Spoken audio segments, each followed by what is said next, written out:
After a couple of frustrating months, the day that Justin Verlander has been waiting for has finally arrived. Verlander will make his first start of the 2015 campaign. Today, Game 2 in the series between the Tigers and the Tribe. Hi again, everyone, and welcome to Tigers Baseball. Mario and Pepper, Ron Allen, glad to have you with us. And, well, I guess we've all been waiting for this day, Ron. Finally, Justin Verlander gets back in the rotation. What do you expect from JV today? Well, I expect Justin Verlander to go out there and fill up the strike zone with a lot of fastballs, anywhere from 92 to 94. Terry Francona has 6 left-handers in his lineup, so he'll need his curveball. He'll also need his changeup today. Justin Verlander will have some butterflies. He's a seasoned veteran, but making his first start of the season this late, there's no doubt his stomach will be turning a little bit. Well, his stomach might be turning, but he also has Miguel Cabrera to back him up. And how about what Miggy did in the ball game yesterday? Hit a ball 452 feet. The crowd's still buzzing, I think, today about that home run. You know, it's kind of fascinating that so many people are still talking about that home run that Miguel Cabrera hit in last night's game. I watched it several times. It's still very exciting to watch.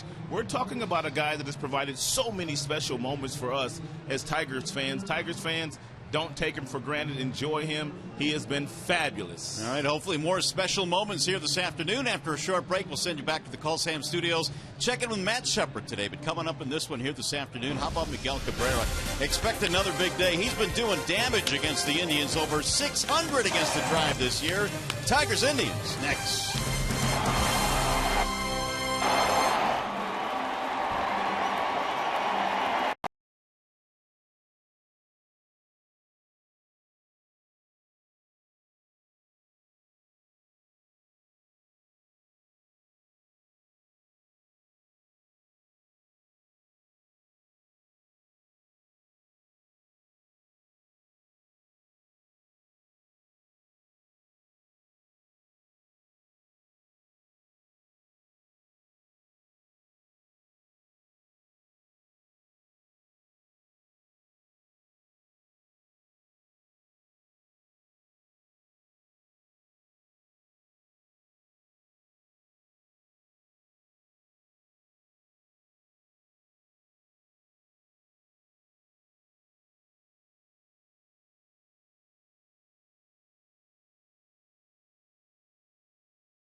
has struck out 10. Ordonez backing up. No-hitter for Justin Verlander. Boy, you know you bad. Breaking ball and a beauty. Fastball on the outer edge. See you later. Swing and a miss. He struck him out. The second no-hitter. And a memorable night. What a scene. Got him. Look out, JV. Well, today it's the return of Justin Verlander to the mound. He will make his first big league start here in 2015, and he is presented today by Family Heating, Cooling, and Electrical. And Justin, very familiar with the Cleveland Indians lineup. He has seen them a bunch over the years. As a matter of fact, he has 18 career wins against Cleveland. There's a lot of left-handers in that batting order, so he'll need his changeup and that really good curveball along with the well-located fastball here very early today. Speaking of that lineup, here it is, presented by the Metro Detroit Chevy dealers. Jason Kipnis will get things started for the Indians. 3 for 34 against Verlander in his career. Santana, Brantley to follow, then Moss elevated to the cleanup spot today. Murphy is the DH. Gomes is catching. You got Urshela, Thorne, and Aviles in the bottom 3 spots for Tito Francona. Let's take a look at the Tigers starting defense. It is brought to you by Beaumont Health System. Right to left, you have J.D. Martinez, Anthony Gose, and Yoenis Cespedes. Third to first, Castellanos, Iglesias, Kinsler, and Miggy. 59 double plays turned this season for the Tigers, second only to the Houston Astros, who have turned 62 of them. Well, it is hazy, it is cloudy and overcast here at the ballpark today, but we have baseball nonetheless. The Tigers in Tribe Game 2 in this 3-game weekend series. Jason Kipnis settling into the batter's box. Tigers trying to make it 2 straight after winning convincingly last night. It'll be Kipnis, Santana, Brantley in the top 3 spots in the Cleveland order. Verlander set to go to work, and here we go. First pitch of the ball game is swung on and missed, 0-1. 92-mile-an-hour fastball from JV. Kipnis in last night's game was 1 for 4. He's hit safely in 8 consecutive games. Here's the 0-1 pitch.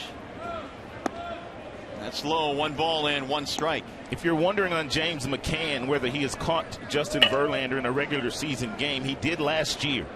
It was September 19th against the Kansas City Royals in Kansas City, and they worked very well together.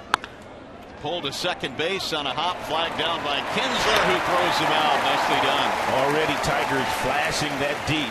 And here this afternoon, they come in with a .988 fielding percentage, which is topped in the American League. Nice angle taken by Kinsler to this ground ball, catches it on 1 hop, turns, and fires a strike to Miggy. With 1 gone, here is Carlos Santana. Batting in the 2 spot for the Indians. .221 this year with 6 home runs. They've got the shift on for Santana to the right side, and he looks at ball 1. In that start on September 19th, when McCann caught Justin Verlander, just his second major league start, that would be McCann. Justin worked 7 1/3 innings and gave up 1 earned run to Kansas City. Santana with a big swing there. 1 ball and 1 strike. We were kind of surprised in September that Brad would start McCann in such a vital game down the stretch, but I think that's when many people believe that McCann might be a guy that could really hold his staff at some point in time. He's done a fabulous job this year in place of Alex Avila. There's a Bender that's in for a strike.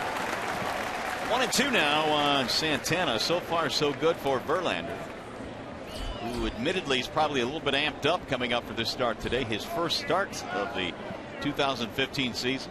No doubt he's got some butterflies in his belly. Now the 1-2. Santana takes low. 2 balls, 2 strikes. That's a well-located breaking ball with 2 strikes. If you're McCann and you call for it, you know you got to get down and block it, especially if Verlander has his good curveball here today. The fashion statement that Santana's making, his socks are over his knees today. Not sure he can wear them much higher than that.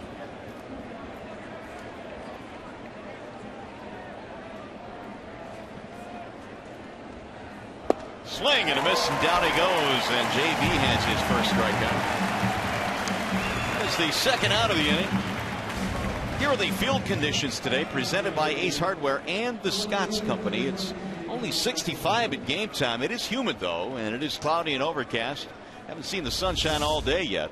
And Justin has thrown a couple of good curveballs already. He did so to Santana, and then he finished him off with a 94-mile-per-hour fastball. Here's Michael Brantley. Brantley looks at a strike. In the ball game last night, 2 out of 4. Brantley had a double to extend his hitting streak. He's hit safely now in 10 in a row. And batting a very solid .308.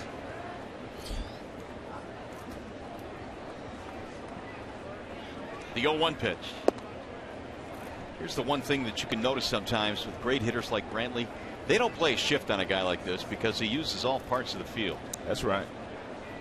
It would be useless. The outfield is shaded just a tad, but not the infield. There's a ball low, and the count goes to 2-1 on Michael Brantley. And the flip side of that is we've watched teams overshift when Miguel Cabrera's in the batter's box, and that's just mind-boggling to me as well. Here are those numbers on Brantley, the best right now in the American League in terms of hitting streaks. 2-1 is outside, 3 balls and 1 strike. Brantley has been a Tigers killer in his career. Leads the American League right now with 19 doubles on the season.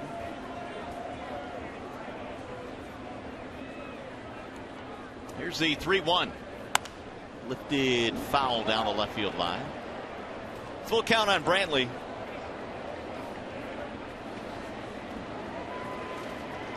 Well, Brantley at .338 career against Verlander.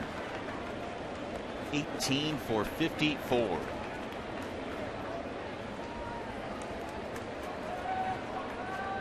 JV in search of the 1-2-3 first inning here.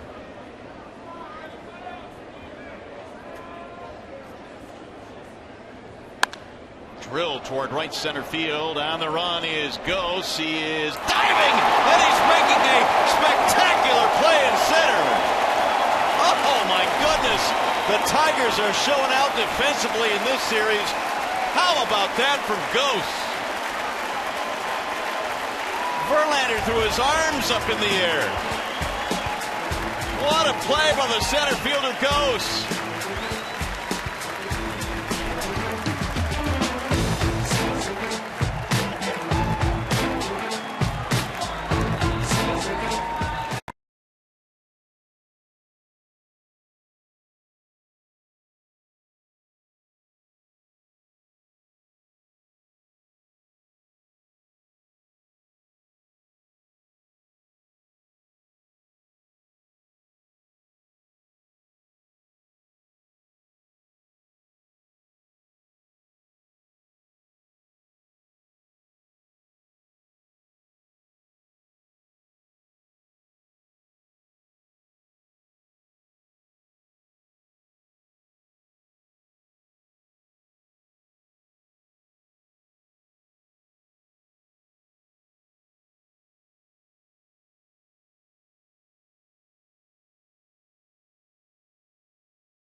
Team in the American League at 988, and Kinsler and Gose showing out here in the very first inning. Take a look at Gose and take a look at where he starts from. Here he is right here, but take a look at how he has to get on his horse because he was playing in left center field and runs this ball down in right center field, taking a double, possible triple away from Michael Brantley. Boy, oh boy. Unreal. The defense the Tigers have showed in this series, absolutely unreal. He ran at least 75 feet to catch that ball. At least. Spectacular diving play. And it's not all about how far you run. You have to take the right route if you're going to make a spectacular catch like that. Rajai Davis is starting things off for the Tigers, the DH in this one here today. That's lined over the head of the shortstop. Aviles into left center, going to find a seam and go to the wall. Rajai thinking triple, and he is going to get there. It's another three-bagger for Rajai Davis.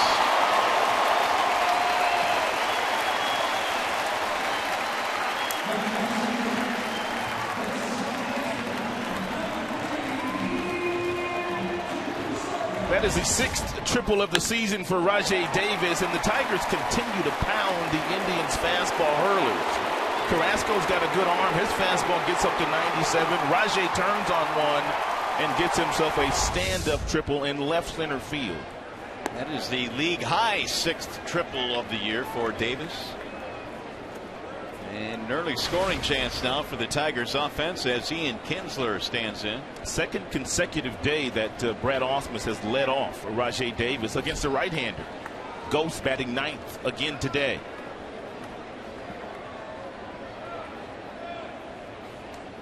Kinsler now will try and get him in. Rajai in the ball game last night had 2 hits, a steal, and a run scored out of that leadoff spot. Kinsler, meanwhile, 1 for 4, extending his hitting streak to 7 in a row. Foul straight back, 1-1 as we look at the numbers on Carrasco. Carrasco is 4-2 on the road, but he's never had any kind of success in this particular ballpark. Overall, he checks in with 7 wins and 5 losses. He's got a fastball that gets up to 97. He's got a slider that he throws primarily to the right-hand batters. He will use his changeup more often to the lefties.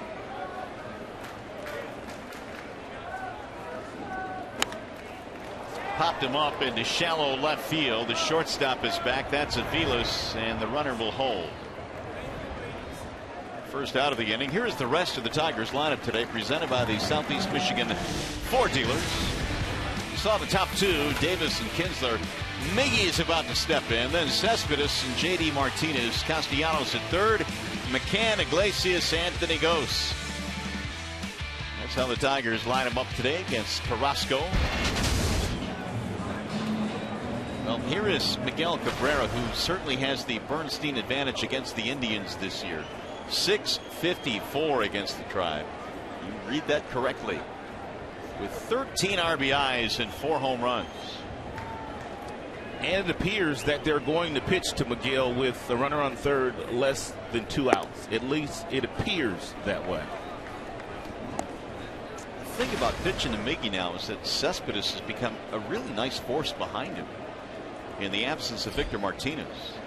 I'd still never, ever get beat by Miguel. So no. Cespedes would have to beat me all day, every day. We learned that last night.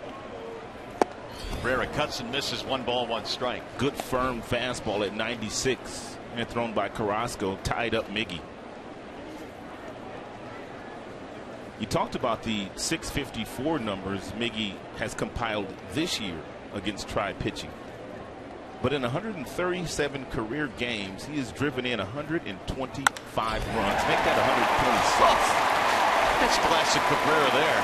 I can't even believe that they still pitch to him, to be honest with you. No, it's hard to believe. I'm on board with that. I mean, he just made this look easy. And then this is what he tries to do. Runner on third base, less than 2 outs. He's not going to get greedy here. He wants to use the biggest part of the ballpark.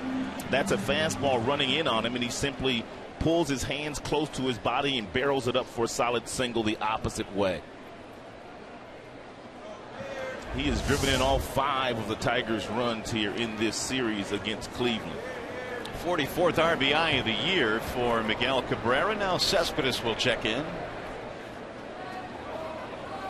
Early Tigers lead in this one, 1-0. There's a strike called on Yoenis. Here are the numbers this year on Cespedes, 301, but since Victor went on the disabled list, Cespedes is hitting on a 342 clip to pick up a little bit of the pace that the Tigers were missing in Martinez's absence. 0-2 the count.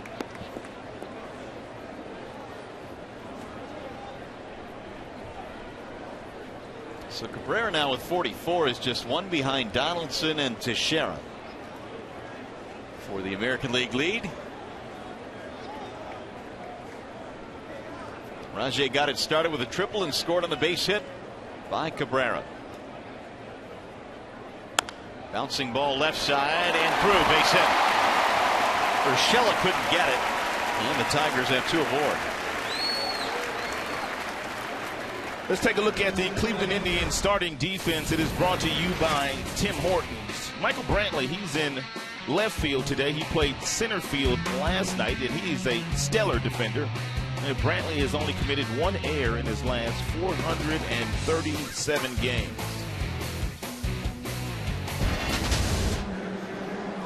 We'll bring up J.D. Martinez now. The Tigers already have put up 3 hits against Carlos Carrasco.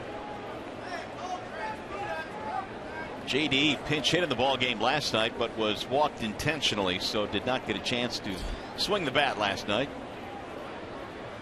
And the Tigers have an opportunity to do some damage here in this first inning. Martinez looks at ball 1.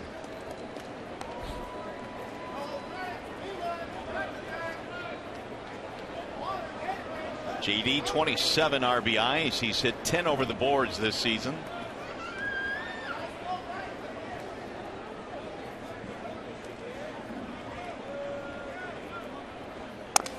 Check swing fouled off, and it sounded like it snapped his bat as well.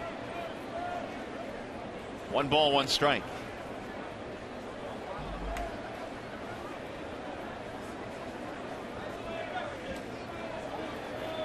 Tigers got a leadoff triple, a 1-out single by Cabrera, then a base hit by Cespedes.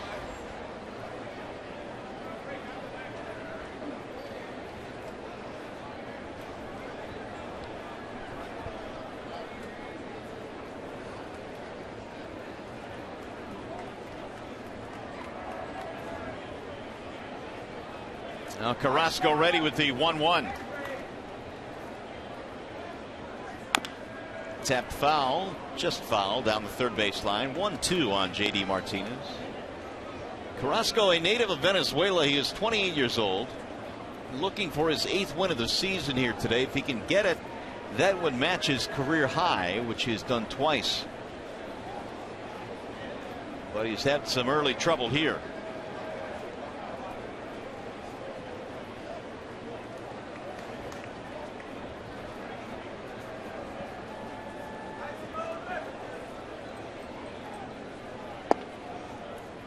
Level the count now. 2 balls, 2 strikes on J.D.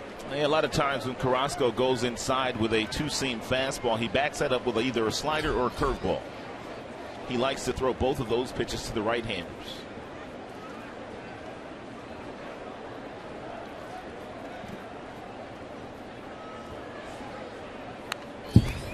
Martinez is able to spoil that one. That was a great pitch there by Carrasco at 98.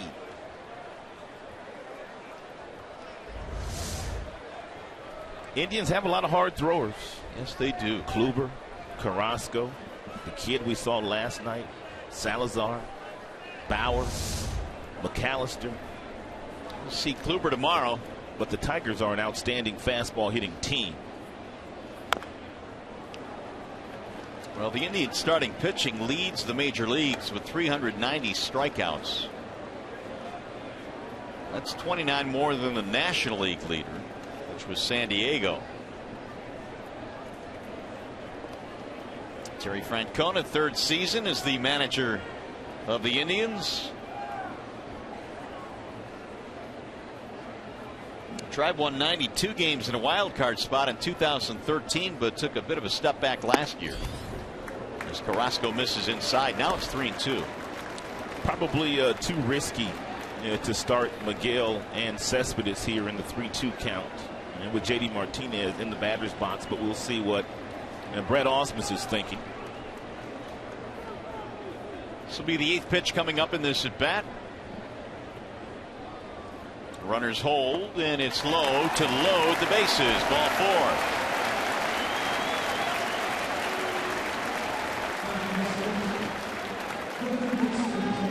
The struggles continue here for Carrasco.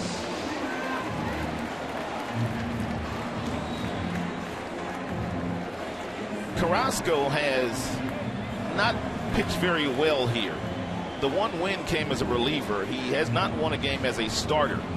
And his earned run average is approaching 10 right here at Comerica Park. He's off to a good start this year, however, on the road. He is 4-2. Well, the Tigers have a chance now to bust this one open early. They've got the bases loaded, a run in. You know by now that Castellanos, he's not bashful. He loves to swing at the first pitch, especially when runners are in scoring position. Nick fouls it back 0-1. Castellanos was 0 for 3 in last night's ball game, presented with a great opportunity early in this game.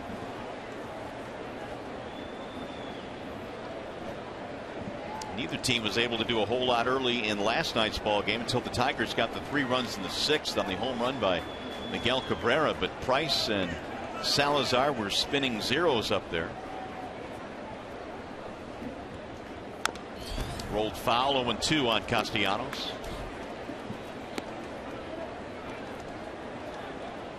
Nick is knocked in 26 this year.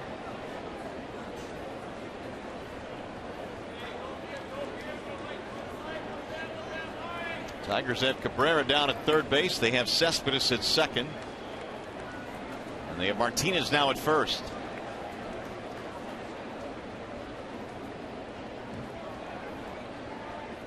Swing and a miss, and down goes Castellanos. So the bases stay loaded, 2 gone. First strikeout of the ball game for Carrasco. A real nice slider executed beautifully here by Carrasco.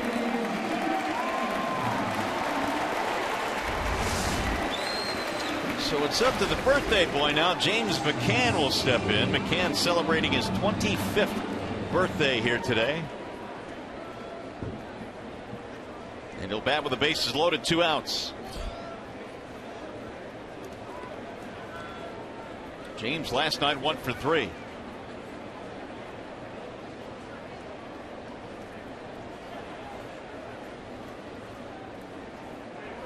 Swing and a miss, 0-1. Carrasco slowly tries to dig his way out of this first inning jam. And that's the pitch that he loves to go to with runners in scoring position, especially to the right-handed hitters. He throws a lot of sliders. But you really can't look for a slider because he's throwing 98 miles an hour as well. You have to hope he makes a mistake with one of them. 0-2. Carrasco in his last start pitched a season low 4 innings. He was defeated by the Orioles, gave up 5 runs on 7 hits.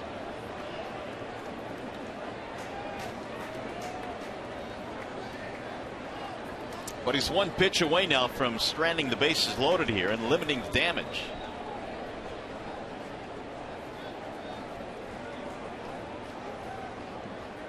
Swing and a miss. He struck him out. Carrasco comes back to strike out Castellanos and McCann. Tigers leave him loaded, but they get 1.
bank. Raise your expectations of what a bank can be. When it's time, come to Comerica. Jeep, come discover great deals during the Jeep Drive and Discover event. And by Maxwell House Coffee, good to the last drop. On our way to the second here at Comerica, it's 1-0 in favor of the Tigers. They left them loaded, though, and now Verlander goes back to the hill. And JV had himself a 1-2-3 first inning, but he got a little bit of help on a diving catch in center by Anthony Gose. It is Brandon Moss starting things off for the Indians. They play the shift against Moss. There's a check swing. He went. I was talking to James McCann during batting practice, and I was asking him how quickly would he incorporate all of Verlander's pitches, and he said, I'm going to try to get to all of them in the very first inning, which he did. And Verlander's fastball has gotten up to 94 with good command. He's thrown some really good curveballs and an outstanding changeup. That's a curveball to finish off Moss. Second strikeout for JV. The putout goes 2-3. A real nice arm slot off the fingertips, buried at the bottom of the zone. Nice block by the rookie catcher McCann.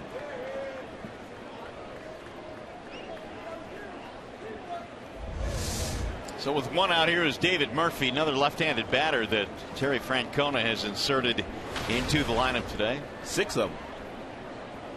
Murphy is batting .331.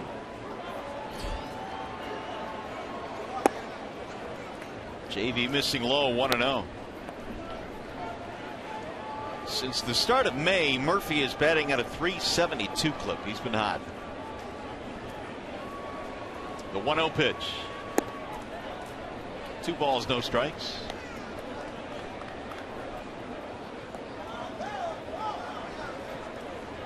.16 driven in this year for Murphy. The DH today for Francona. There's a strike in the outer edge, 2-1.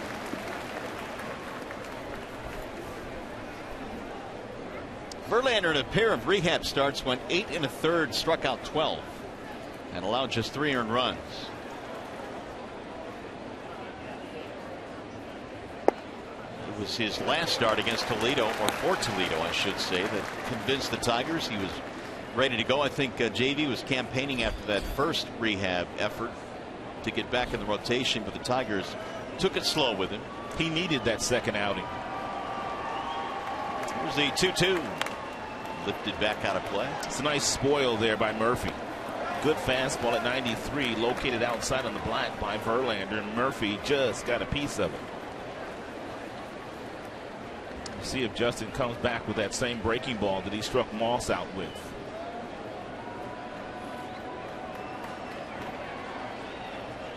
McCann wanted it, but Justin wanted the fastball.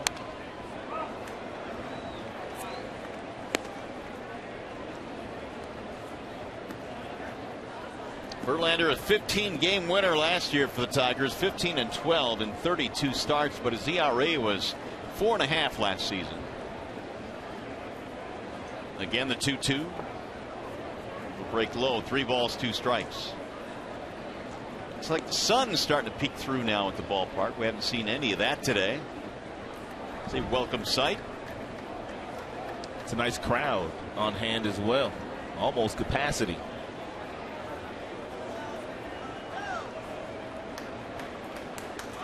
Now Verlander with the 3-2. Again fouled away by Murphy, who continues to give him a battle.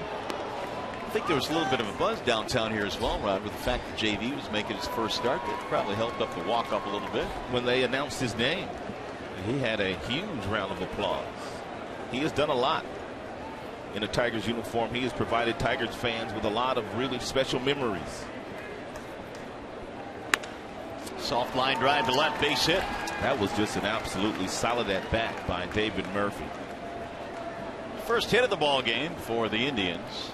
Hey, stay tuned to Tigers Live. Following the game, we'll select the Fox Sports Detroit Tigers Player of the Game, presented by McDonald's Big Mac and 10-piece McNuggets. And first start of the year for Justin Verlander, so this is the first opportunity he has to throw some ground balls to this infield that absolutely gobbles up everything. We watched that on display yesterday.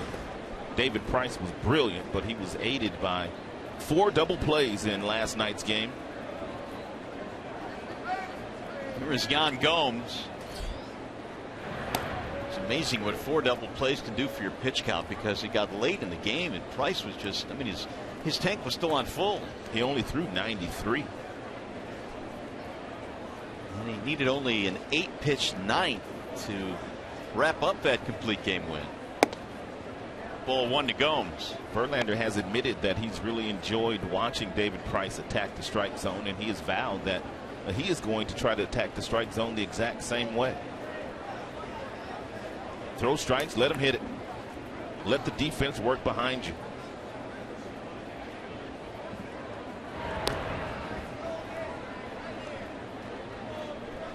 Well, the defense already has worked behind Verlander in this one, and that great diving catch in center by Ghost to end the first. Kinsler also made a nice play on Kipnis's ball.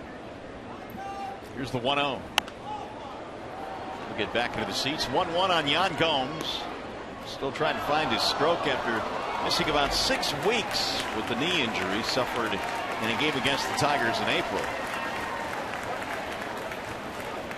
When he is on, we have seen he can be a very productive offensive player.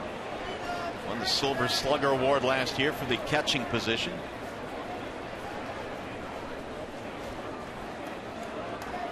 Modest lead by Murphy at first base. Gomes swings and misses. 1-2.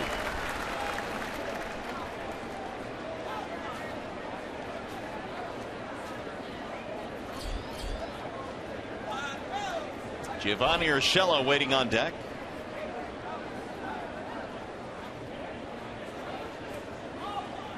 Indians came into play at 27-32 this year. They have not been at 500 since first week of the season when they were 2-2. It's been a struggle for them to get there.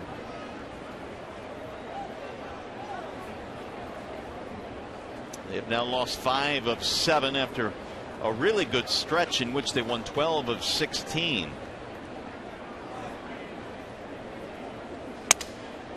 Broken bat, liner to short, drop there by Iglesias. They're going to call him out.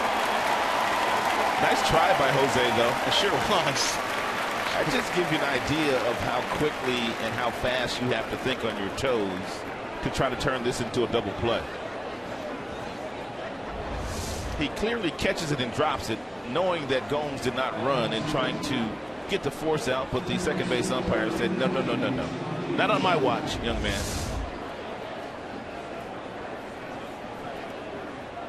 Yeah, it's worth a shot. You never know. 2 outs for Giovanni Urshela. The rookie Urshela batting .273 with 1 home run. Lonnie Chisenhall was sent down. Urshela is a really good defensive player at third base. He can also hit a fastball, and that's why last night David Price gave him a steady diet of change-ups and breaking balls.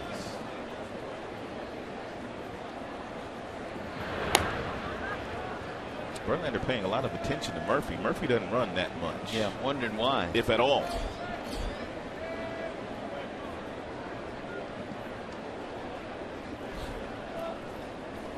Murphy has attempted 1 steal this year, and he was unsuccessful. Strike 1 on Urshela. Giovanni is a native of Colombia. Called up on June 9th from their AAA team. Had a really good year last year in the minor leagues.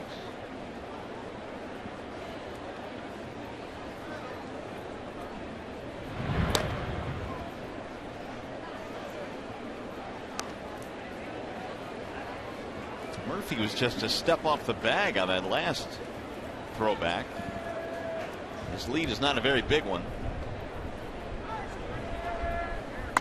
Grounded back up the middle. Kinsler is there. He'll flip to Iglesias. And the inning is over. No runs, 1 hit, 1 man left. On our way to the bottom of the second.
Mr. Highlight, Jose Iglesias has gotten it done with his glove. He'll try and do so with his bat here to start the bottom of the second.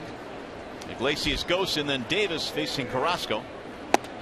First one straightens him up. 1 ball and no strikes. And Tigers are trying to get Miguel Cabrera to start the All-Star team. They ought to be trying to get Iglesias there as well, along with Cespedes and possibly Price and Soria. Here's the 1-0 pitch. It's in for a strike. 1 ball, 1 strike.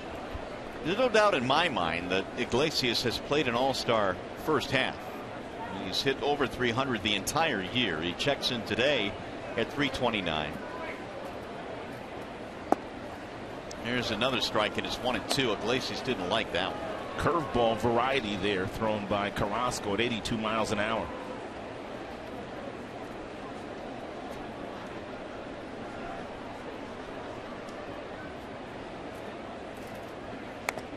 Off the end of the bat, foul.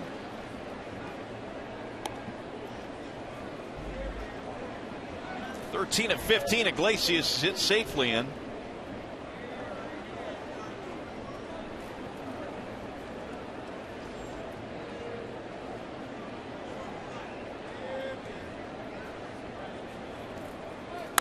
And he shoots one back up the middle into center. So Iglesias is on with a leadoff single here in the second. Chevrolet brings you to the high-strength steel, and every now and then it happens in the first inning. Michael Brantley making a bid for a triple, and Anthony goes, no. Stretches out and makes a spectacular catch. Not the first time Anthony's done that this year.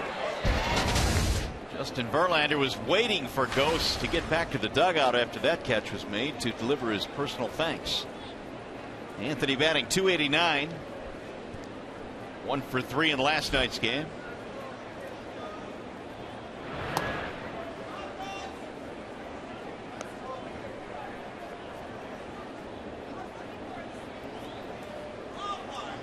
Iglesias down at first with 7 steals in 10 attempts. Ghost as the third baseman. Urshela tight at third. And he tries to drop down a bunt foul.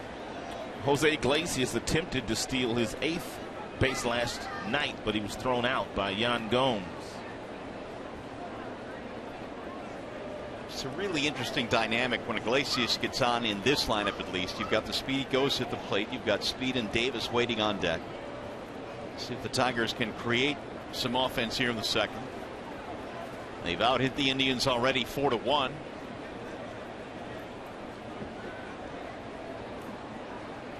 Goes swinging this time, and he drives one deep to left field. Way back to the track, right in front of the wall as Brantley hauls it in. Ghost has got a little pop in his bat, but not in that direction. And that's about as far as Anthony can hit a ball to left field. That'll bring up Rajai Davis.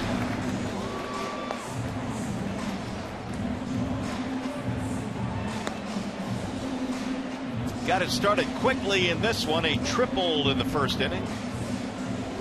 Tigers in that first sent 7 men to the plate against Carlos Carrasco.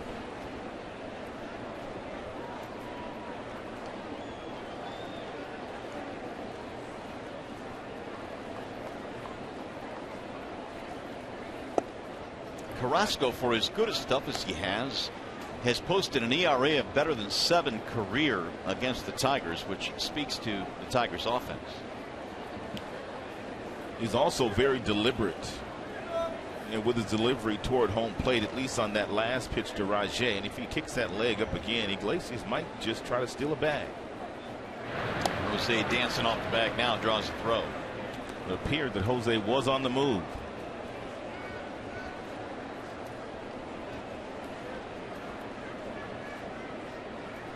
Davis with his league-high 6th triple in the first inning.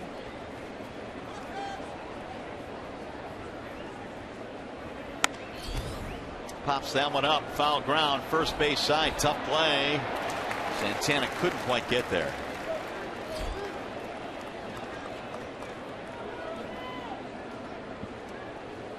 Oh, 0-2 on Davis.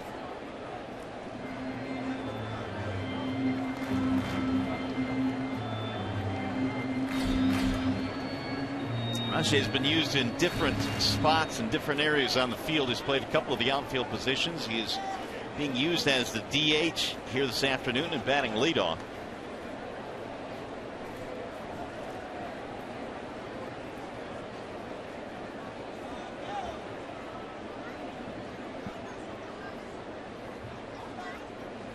Now the 0-2. Did he hold up? Yep. Joe West down at first base. Said he held. Country Joe going to be calling balls and strikes tomorrow. That'll be a treat. Usually is. There's the veteran umpire.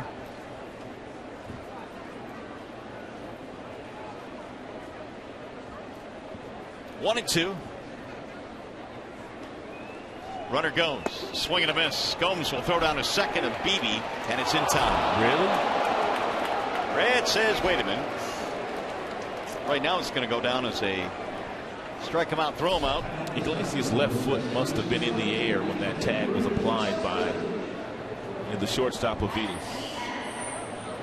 Because it looked like he beat the throw. He's going to be out. There will be no challenge. So you're watching Tigers baseball on Fox Sports Detroit, presented by Bell Tire.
Gomes has thrown out Jose Iglesias at second base. And Kipnis in front of the bag takes the tag, the throw from Gomes, and applies the tag to Iglesias before the left foot gets on the base.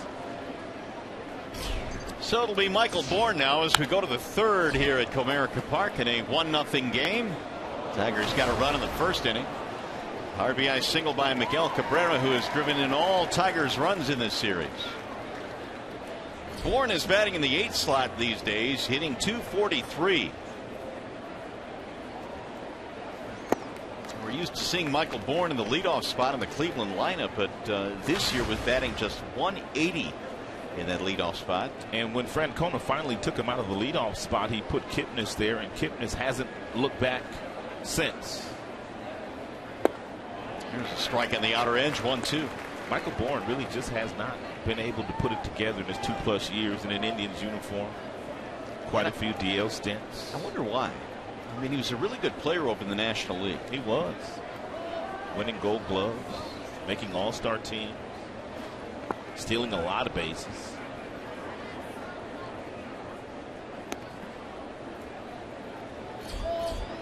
Waiting on deck, Mike Aviles, the number 9 hitter. Bourne has won for his last 15.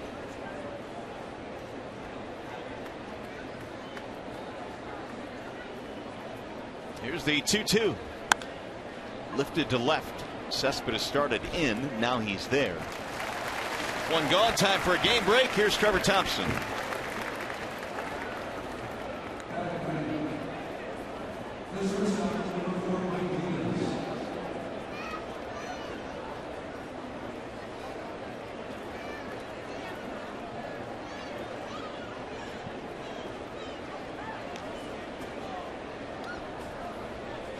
All right, T, thank you. Here it is 1-0 Detroit on the single by Cabrera to drive in a run. What he got on Verlander so far, Rod? He's looked pretty good. Fastball has really good control. He's gotten up to 94. He's not trying to overthrow. He looks like he's very much under control.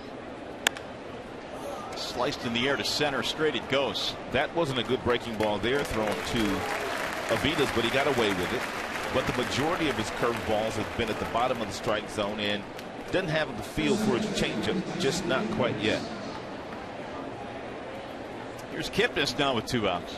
Tigers were able to gain a game on the Kansas City Royals last night with their loss to St. Louis.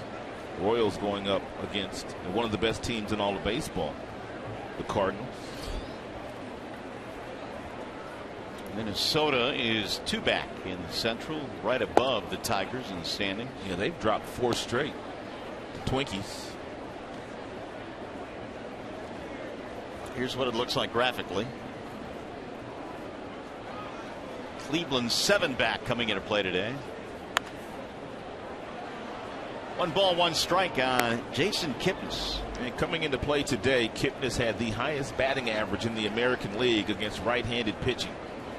391 he checked in at. Jeez. Also leading the American League in doubles with 19.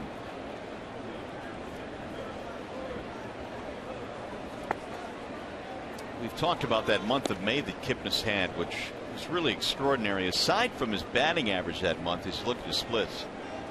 He also scored 30 runs in the month of May, 30 of them. Well, roughly 1 a day. I mean, it was one of those months that he won't soon forget. Missed inside, and the count now goes 3-1. He's got a really quiet approach. He takes the bat, he holds it out away from his body once he sets in the batter's box, and he does that just so he can know where the barrel is right now. Then he just rests it on his left shoulder, and there's not much other movement until he gets ready to swing the bat. It's a lot like Brantley. Brantley, the number 3 hitter, has a very quiet approach as well. Not a lot of moving parts.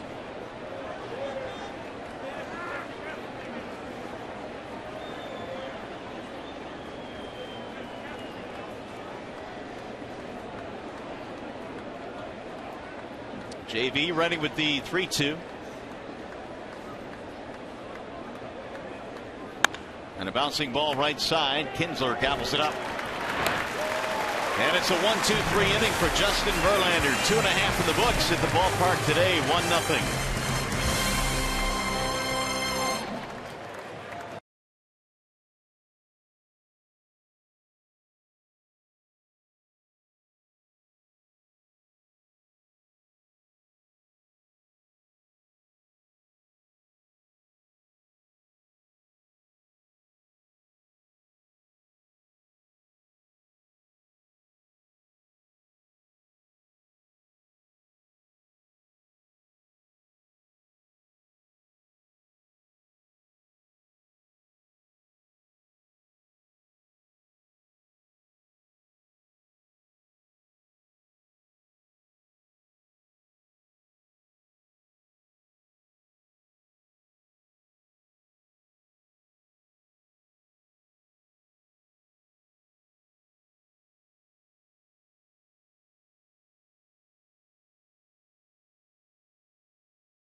Sports Detroit is brought to you by Bell Tire. Get the lowest tire price, period. Bell Tire.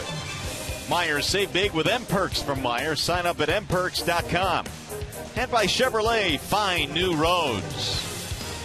Oh, the classic car show going on outside of Comerica Park today. The cars say vote Miggy. Tigers on top of the Indians, 1-0. You a car guy, Rod? I do like some antique cars. Never owned one, but very fond of them. Here come the Tigers now in the bottom of the third. Kinsler is up there, and he strokes one in the air to left. I find it quite comical that you have to have those vote T-shirts for the guy that universally in baseball everybody calls the best hitter on the planet. Yeah, that guy's strolling in right now. He has been overtaken in the last round of voting results by Eric Hosmer at first base. And Miggy singled one in the first to drive in the only run of the game.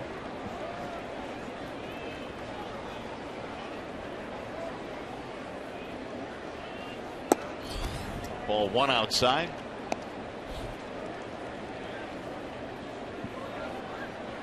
Cabrera now with 44 driven in. Came in third in the league in average. Carrasco spins one up there for a strike. 1-1. Miguel's on base percentage is .438.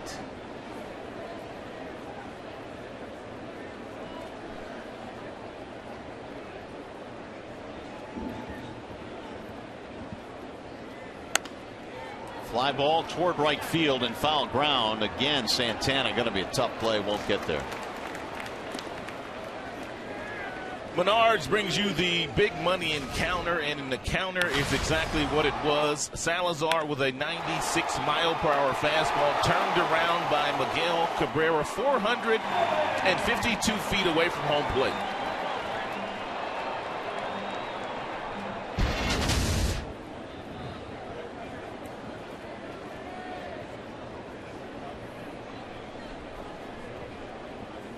The 1-2 is swung out and missed. They got Cabrera that time. 2 gone. He hung Miggy a breaking ball on the previous pitch, and then he comes back with a 96-mile-per-hour tailing fastball that Miguel couldn't get to. 4 strikeouts now for Carrasco, and after teetering on the brink in the first inning, he has settled in a little bit. He's got Cespedes here, who singled in the first. Tigers scored the run, then loaded the bases with 1 out, but Carrasco came back with 2 huge strikeouts.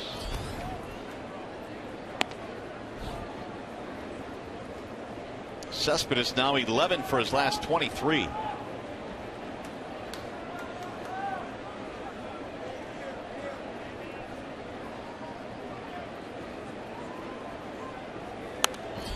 Fouled away, and the count goes 1-1 on Yoenis.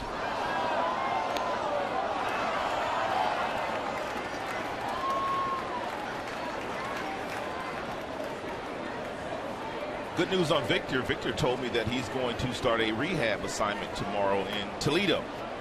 Yeah, that is good news. Don't know how long it'll be, but the fact that he's finally going on one is certainly progress. 1-1. Ooh, right back up the middle. Diving try, but Kipnis can't get it.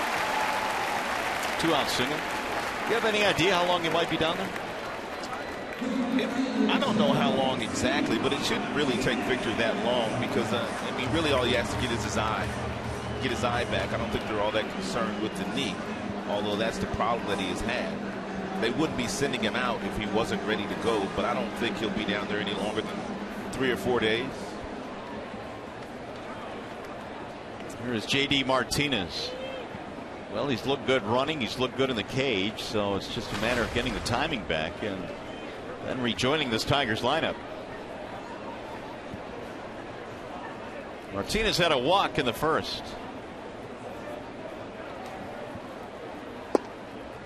Ball 1 inside. Meanwhile, Yoenis Cespedes is hitting about .335 in that cleanup spot since Victor's gone on the disabled list.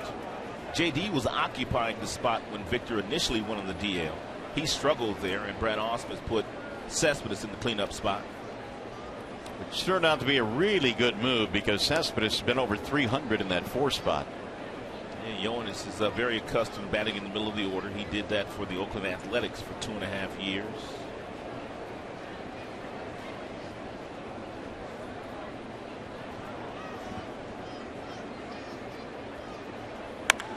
Drilled to center field. Ball hit well. Bourne going back. It's over his head. Up against the wall.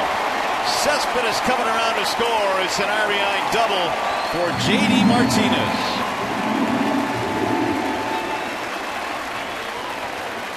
A 2-out run for the Tigers.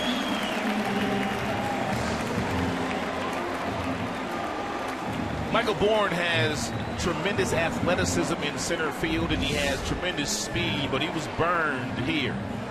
And by J.D. Martinez jumping on that fastball, hit it right on the screws, right over the head of Michael Bourne, and a great read by Yoenis Cespedes, who was on first base.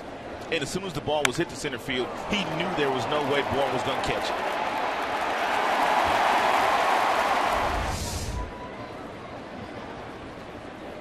Castellanos looks at strike one. Nick struck out with the bases loaded in his first at bat.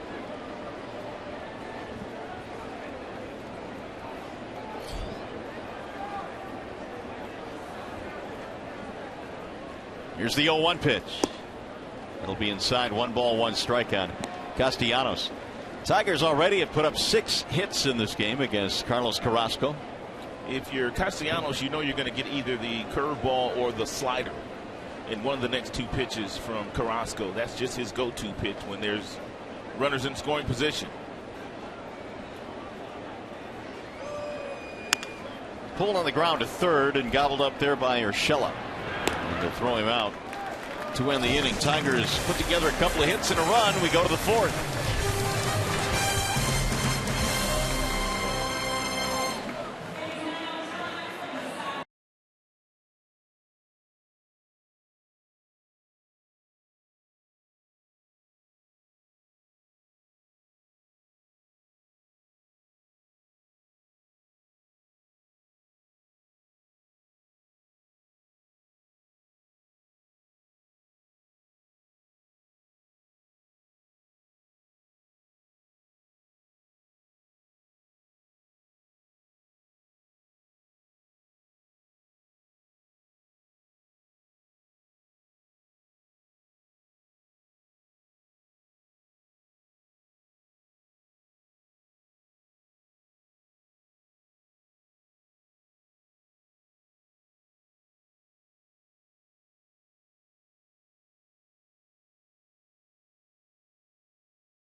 Pitchers, well, the guy starting today for the Tigers is atop that list.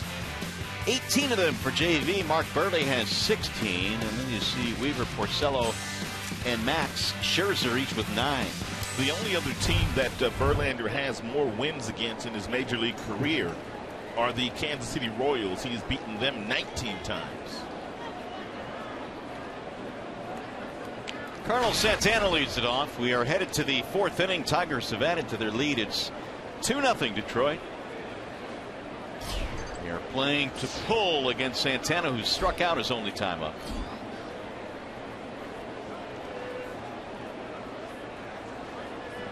Carlos now 0 for 5 in the series. Verlander missing high and away. 1-0. And Verlander now 6 of 11 in first pitch strikes. He's thrown 46 pitches. Jeff Jones told me they were going to try to get at least 100 out of Justin this afternoon. But the Indians hitters will have a lot to say about that. Did you think 100 was a little bit high, or was that pretty normal for his first start? I think it's good for him because he got stretched out pretty far in both of those starts that he had in Toledo. Big rip there by Santana. And he also had that simulated game that he threw before he even went out on that rehab assignment. So I think 100 pitches is good for Verlander today. Tigers bullpen in good shape after Price last night. Brantley, then Moss to follow. We're in the fourth inning here at Comerica. Now JV with the 2-1. Make it 2-2 on Santana. I like this last pitch here. It's a 2-1 fastball inside. And he's not afraid to go in there. It leaped back over the heart of the plate, but the fact of the matter is Justin not afraid to go inside with that fastball in a fastball count.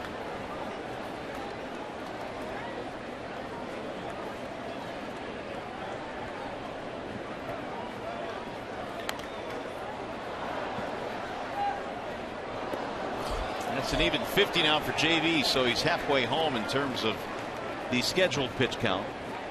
33 strikes, 17 have missed. 2-2 on Carlos Santana, who hit into 2 double plays in last night's game. Sends one high and deep in the air to right field. That ball to the track, it's to the wall, and it's going to go. It's out of here. A home run for Carlos Santana. Verlander made his mistake here by going inside on Santana on 3 consecutive pitches. He went in there 2-1. He went in there 2-2. And then he went back in there again. And I'm not even sure this last pitch was a strike, but Santana was able to climb the ladder and hit it out. Most lefties love the ball down. That fastball's up around the letters of Santana, and somehow he got on top of it to hit it out for a solo shot. Santana now has 6 career home runs against Verlander.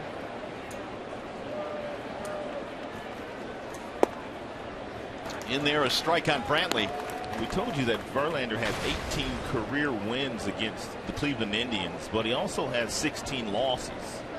The 16 losses are the most that he's lost to any team in the big leagues.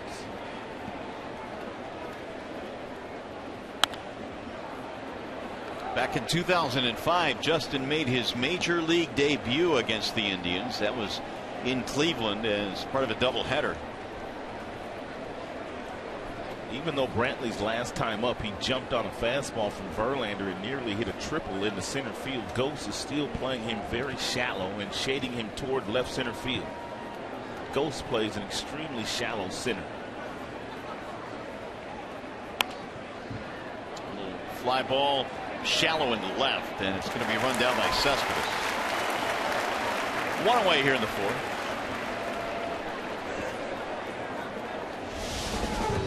Well, catch 4 games at Comerica Park for as low as $73 with the new Detroit Tigers 4-packs. Choose 4 bobblehead giveaways, 4 fireworks nights, or 4 weekday matinee games. Call 313-471-2255 or visit tigers.com.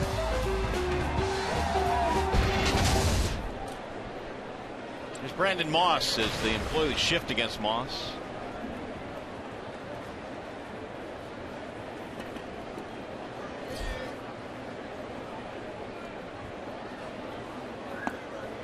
Ball 1 low.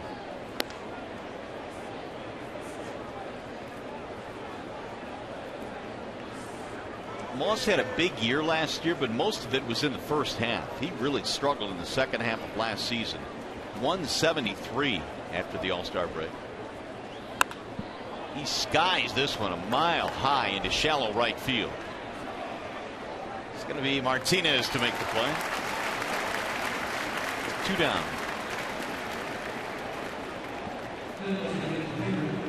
Now David Murphy, who put together a really solid at bat his first time up, and it resulted in a single to left field.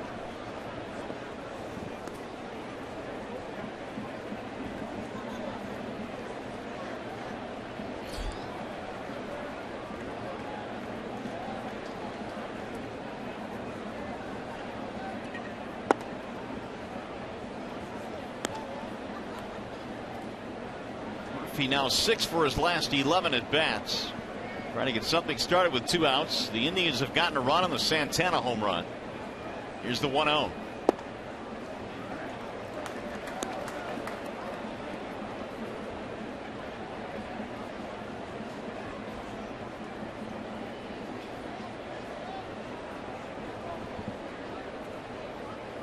Murphy shoots one again to left center field, but Ghost will run this one down.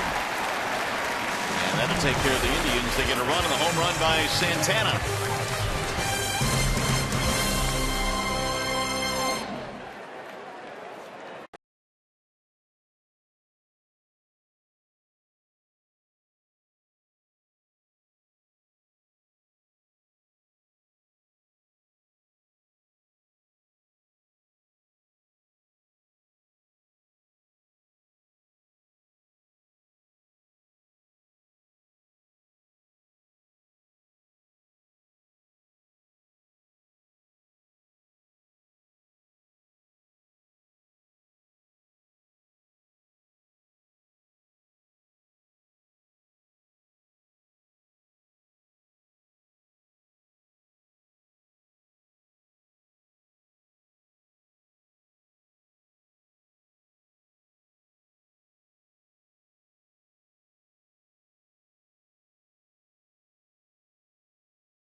America Park. We're talking about the Indians and the turnaround they made since the beginning of the season, where they came out of the chutes very slowly. The Indians were 10-19 through May 9th. Since then, though, 18-13. They've turned things around. They've had a bit of a better batting average. Their ERA much lower, which is no surprise with the talent they have in this rotation. Ultimately, they're going to have to play a little bit better at home. They have not been a very good home team this year. They're just 12-18, and they're going to have to beat up on the division a little bit better. And they're under 500 against the division as we speak.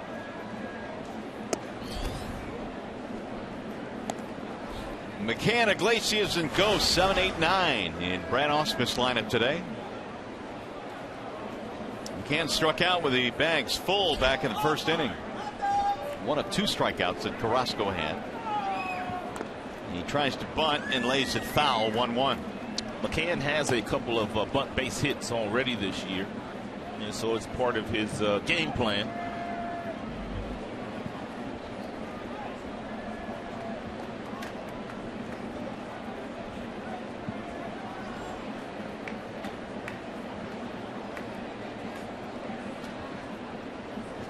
Solid start offensively to his career. He's also thrown out 47%. Ground that one foul. Just a reminder, as you enjoy a cold one, to look forward to Miller Time later in today's game, brought to you by Miller Lite.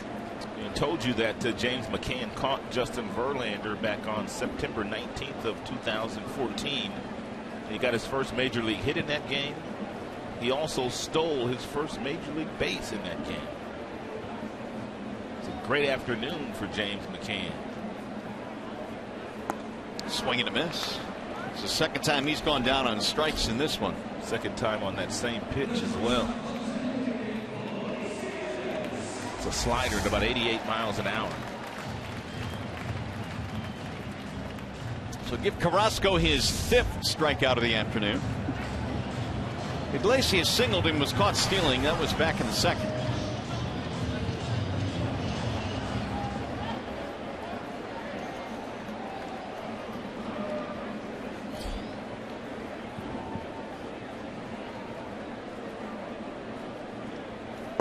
Tigers today in the clubhouse were wearing the bright orange Vote Miggy t-shirts. See what Iglesias did? Yeah, he covered up the M. Vote Iggy. I don't blame him. I don't either. Iggy needs some love too. Here's the 0-1. Pulled on the ground, foul. So says Kerwin Danley. He is so tough to defend right now. And Iglesias is spraying the ball all around the ballpark. 17 to right field, 19 to left field. A lot of hits right back up the middle. Doesn't strike out very often. And I say that with Carrasco sitting 0-2. Yeah, good luck. Outside 1-2. But he's had a nice year. I would say that I wouldn't say overachieving with the bat, but he has surprised a lot of people with the bat. Yeah, I would agree, especially after missing a full season last year. He laid off, thought about going after it. 2 balls, 2 strikes.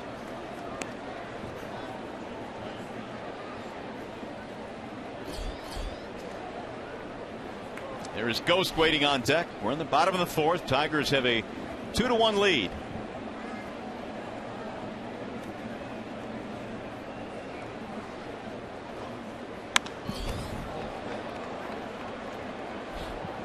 Two and 2. The count stays on Iglesias.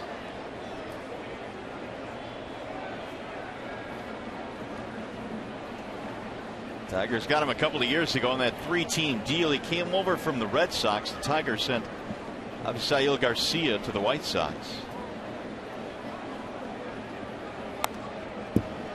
Jake Peavy went to the Red Sox in that 3-team deal. At the time, the Tigers needed a shortstop with Johnny Peralta being suspended. Iglesias played down the stretch for Detroit, then of course missed all of last year.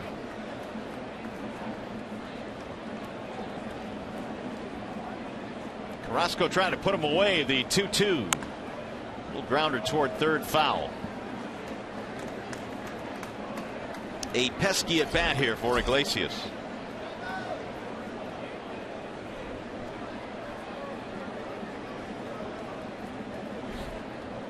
Carrasco this April signed a new 4-year contract, a team-friendly contract. Oh, he hit him. Yikes. So Iglesias will take his base, hit by the pitch.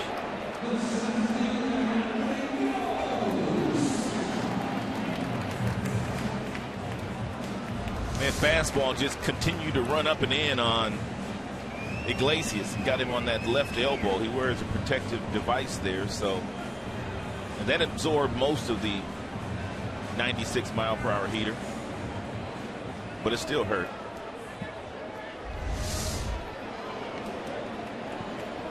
One out base runner for Ghost.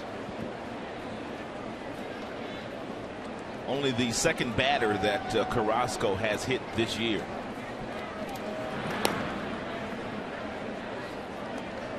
Anthony flied out deep to left in his only at bat back in the 2nd. In fact, his only home run this year has come against the Indians, and that was off Corey Kluber to lead off a ball game. Way outside 1-0. Tigers will see the reigning Cy Young Award winner tomorrow afternoon, Corey Kluber, who's been striking out a lot of hitters lately. Kluber's lost 7 games this year because they just are not getting him any runs. Did you see Felix Hernandez's line yesterday? What was more amazing, the fact that Felix got hammered, or it was against a team that had lost 7 straight? I mean, Houston going into that one probably had minimal chance of winning.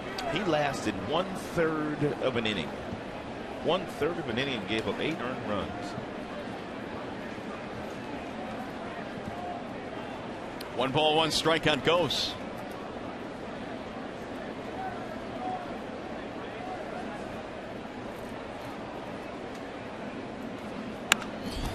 That'll get fouled down the left field line. 1-2.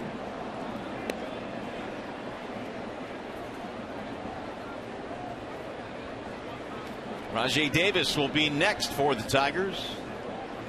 Detroit got a run in the first, RBI hit by Cabrera. They got another run in the third, RBI double by J.D. Martinez.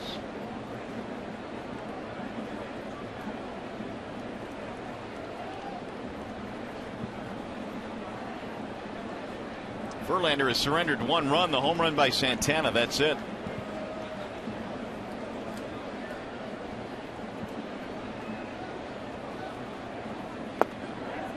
He went around, said home plate umpire Rob Drake.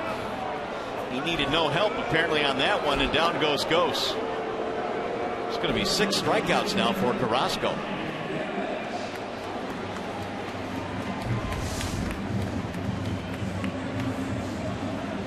And Rob Drake made the right call.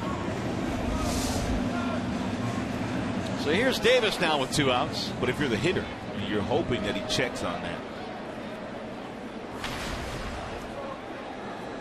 Rajay had a triple in the first and scored on the Miggy single. And Rajay leads the American League with 6 triples, and he's not even an everyday player.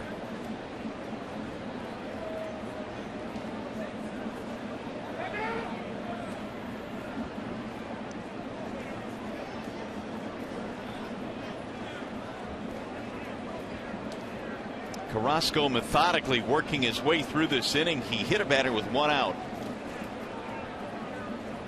Now Davis with 2 outs. Pulled foul. Here's our Jimmy John's freaky fast delivery of the game. Ask and you shall receive. Rajay Davis gets the party started here in the very first inning. He triples. And then 1 out later, Miguel Cabrera drives him in with a solid single the opposite way.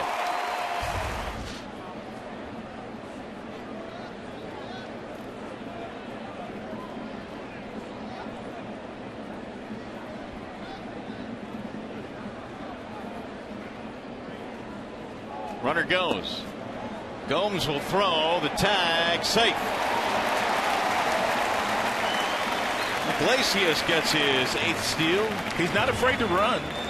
Yan Gomes has already thrown Iglesias out a couple of times in this series.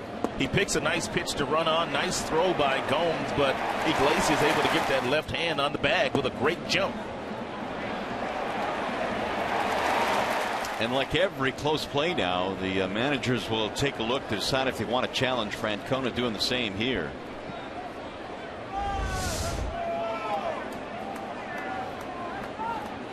And now here comes Terry. We may have a challenge here. Let's see. It was Brad Mills, the bench coach, that was on the phone that gave Tito the thumbs up.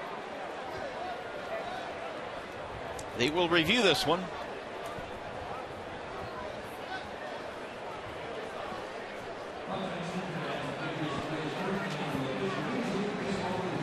Should it stand, it'll be the 8th steal for Iglesias. It'll be the second base umpire, Chris Siegel, who made the call, the safe call on headset, along with the crew chief, Country Joe West.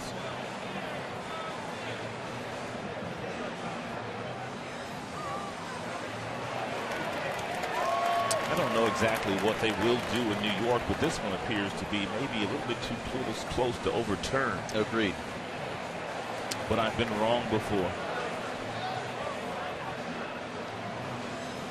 Typically, if they can't get a definitive look in New York, they simply will uphold the call on the field, which right now is safe.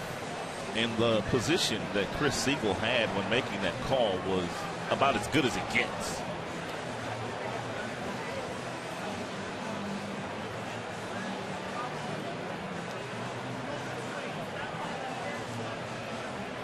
The fortunate thing about that angle is that the view is covered by the defender's leg. This one might be better.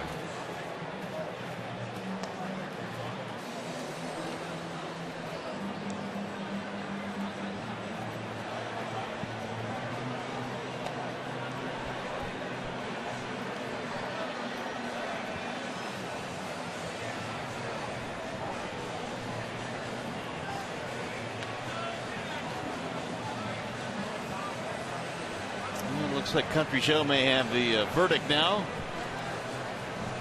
I just don't see out the end. There you go. I don't see them saying you're out, and they are going to They're going to uphold the call on the field, which is probably the right call to make there. Nothing really that stood out in any of the views we had, at least. So leave Iglesias at second. There are 2 outs with an 0-2 count on Rajai Davis.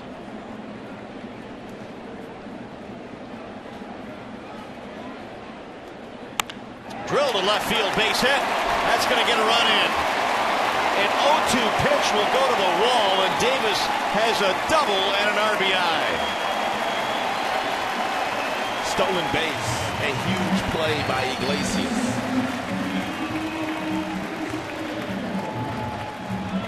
Rajai Davis is tripled in the game, and now he is doubled. He knows the scouting report on Carrasco, the fact that he will throw breaking balls with runners in scoring position. He got a breaking ball up and ripped it past Michael Brantley, the left fielder, to drive in the second run of the game for Detroit.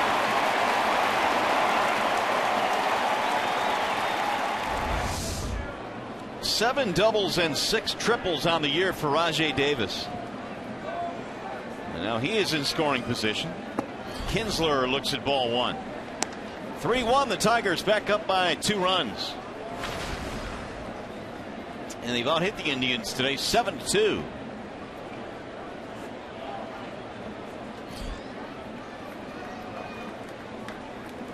Here's the 1-0. Kinsler pop up and a flyout. Lace has been on base twice in this game. He has scored a run in support of Justin Verlander.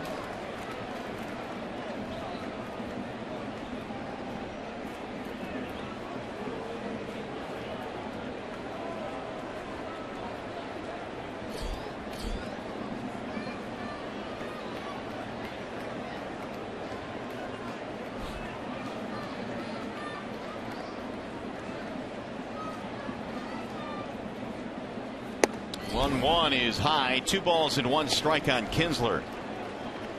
Tigers a run in the first, a run in the third, and now 1 more here in the fourth.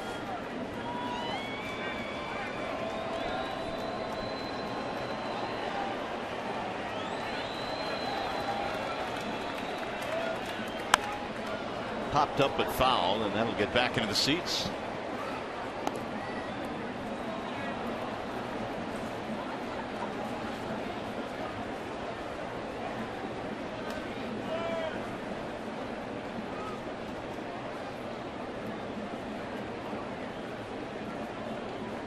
Kinsler with multi-hit games in 5 of his last 7 to boost his average.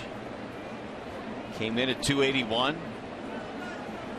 2-2 is rolled foul, third base side.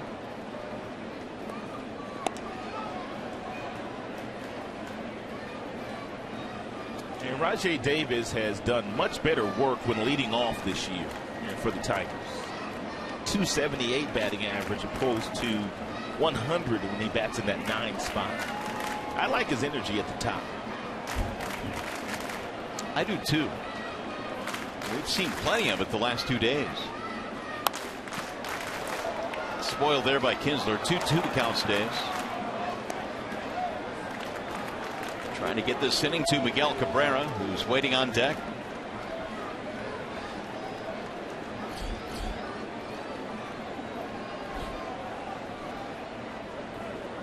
Already in this inning for Carrasco, 25 pitches. He's jumped his pitch count up to 74 for the game. There's another foul. This one coming straight back. Almost landed in your lap. Yeah, you noticed which I was going on that, didn't you? Backwards. It was closer than I thought it was going to be. Yeah.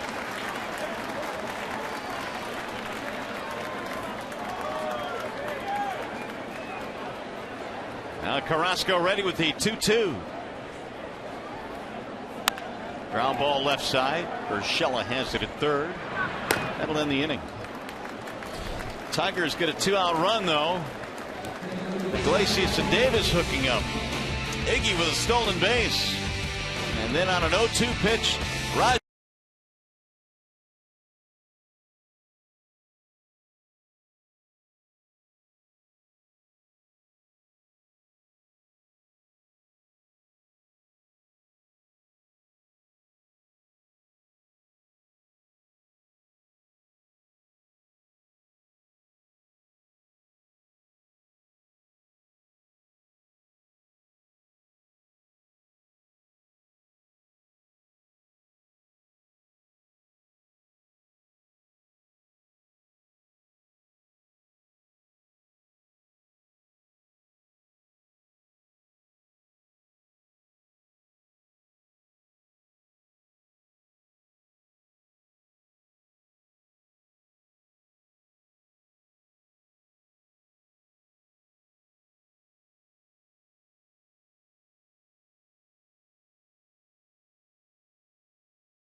to what he throws. This is the four-seam fastball. You can see he holds the two fingers across these seams, and that gives you that backspin. Fastball gets up to 94. Then you've got the curveball grip. If you notice, he does not use the seams at all. No seams are being touched by the fingertips, but yet he gets pretty good depth, pretty good break with that curveball. Those have been the two primary pitches he's thrown here today. Well, the Tigers now have given him a 3-1 lead. Verlander back to the hill. Yan Gomes will lead it off for the Indians. And Gomes looks at ball one. If you've been following the Tigers for a long time, you know Verlander has a couple of other pitches as well. He's got a changeup that's a very good pitch for him, and he also throws a slider. Here's the 1-0. Foul back. How would you rank those pitches in terms of best to I'd go worst? Fastball, changeup, curveball, slider. Changeup over the curve. I like his changeup better than I like his curveball, especially when he's getting to really got nice arm slot. Fly ball in the air toward right center. Ghost is cruising over, one gone. Here is our high-speed pitch, and it's brought to you by Xfinity.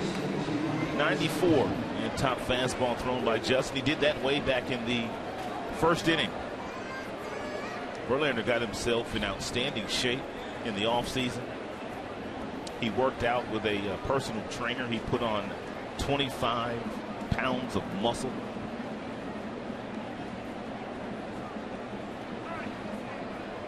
Urshela. Here's the other thing about JV, and I wonder if this will end up being true, assuming he stays healthy the rest of the way. He should be a little stronger by the end of this year than he would in years past because of less innings. Great point. Joining the rotation 2 months into the season. Tigers have gone to the postseason 4 consecutive years. Urshela was introduced to the dirt around home plate. It was a breaking ball at 77 that Urshela stayed in a little bit too long on and made it look like it was closer than it was.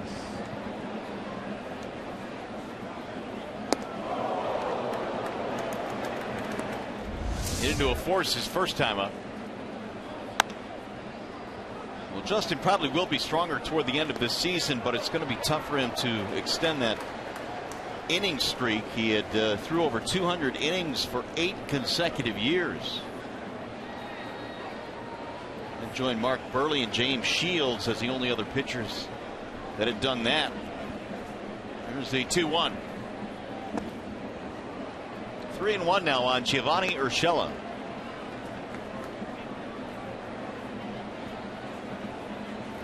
And since the start of 06, JV's first full year in the major leagues, here are the most innings.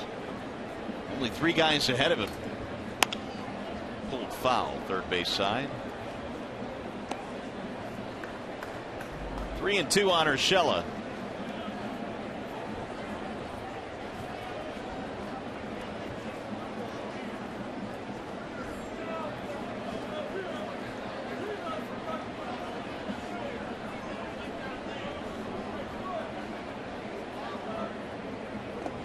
And he dropped one in the dirt for ball 4, so Urshela gets a 1-out walk. And Justin missed with the slider there. We told you that the slider, in my opinion, is his 4th best pitch. And he walked Urshela with the slider.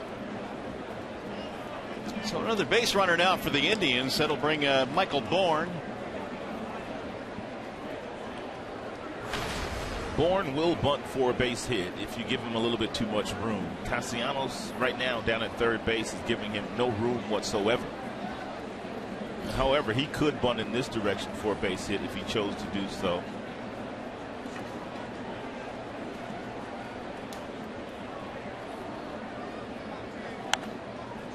Oh, 0-1.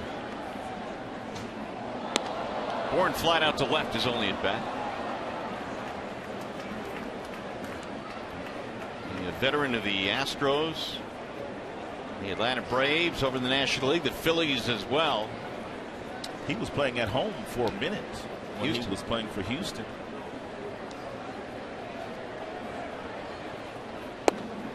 Outside, 1 ball, 1 strike. It's been an outstanding stolen base threat throughout his career. led the league on 3 different occasions.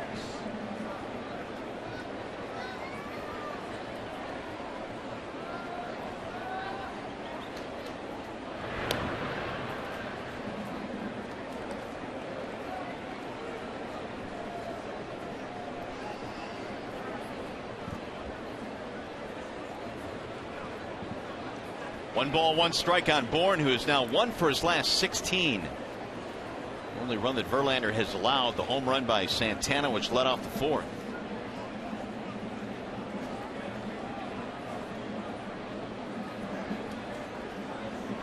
The 1-1. 2-1 on Michael Bourne. And breaking ball just didn't come down far enough for Rob Drake to make that call, although Verlander thought it came down to the top of the strike zone.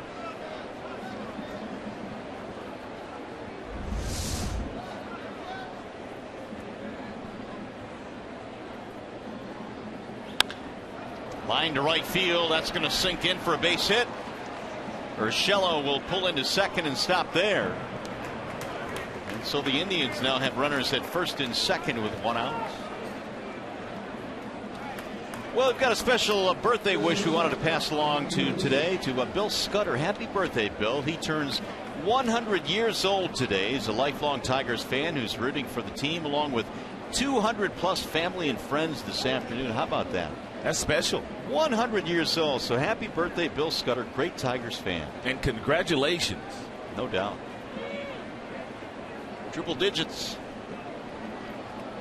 Here is Mike Aviles with 1 out.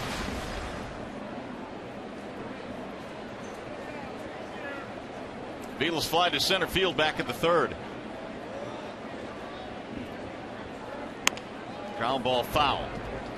If you're thinking double play here, Aviles is a double play candidate. He is grounded into 10 already this season, which paces their team. Tigers turned 4 double plays in last night's game behind David Price. So what you're saying is the stars are aligning right here. Absolutely. If Verlander just makes his pitch at the bottom of the strike zone, he could possibly get that ground ball. Tigers today have out hit the Indians 7-3. They lead 3-1.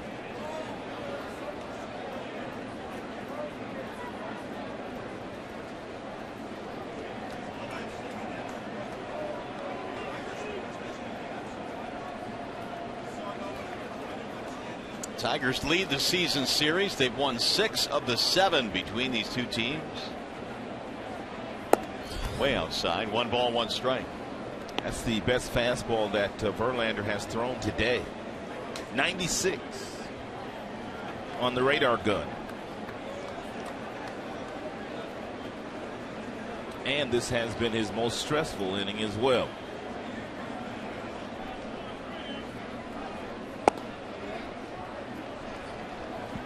Two and one on Aviles.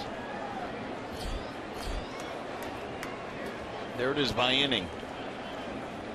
18 being the most he's thrown in any inning so far. Well, he's backed himself into a predictable fastball count to Mike Aviles. Way outside, and the count goes 3-1.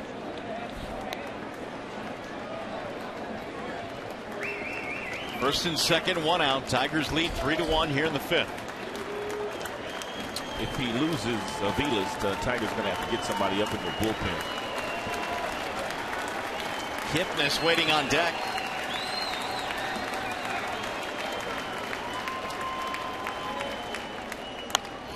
Fouled away. Again, Verlander reaching back.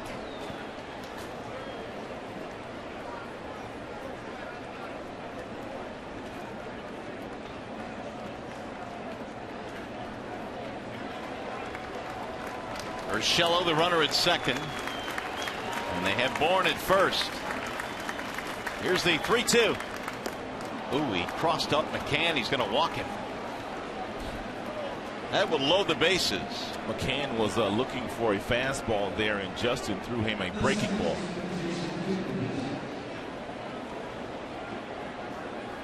And it's a good thing it wasn't the other way around, looking for a breaking ball and getting a fastball.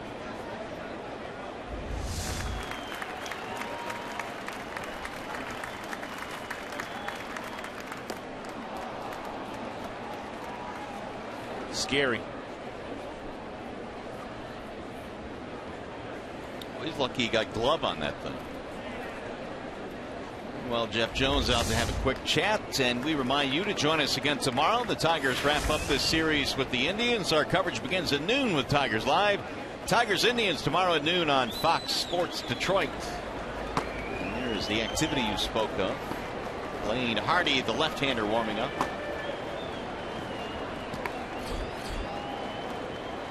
So the bases are loaded now for their best hitter, Jason Kipnis.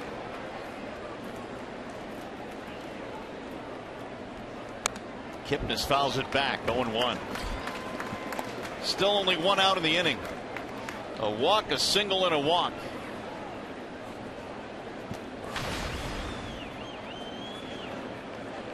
Pretty good this year with men in scoring position for Kipnis, 318.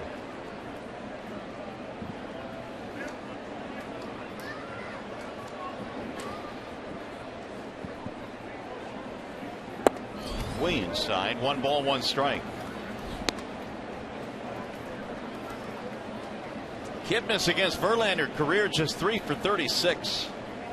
And that includes an 0 for 2 today.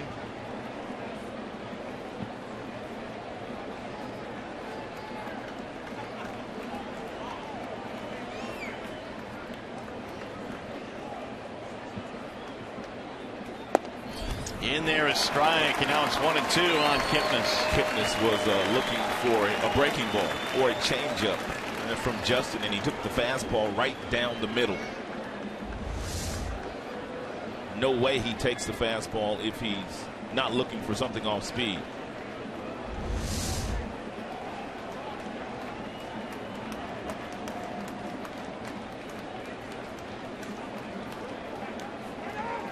Time called as Verlander was about to deliver. A late time given by Kipnis. Or given to Kipnis.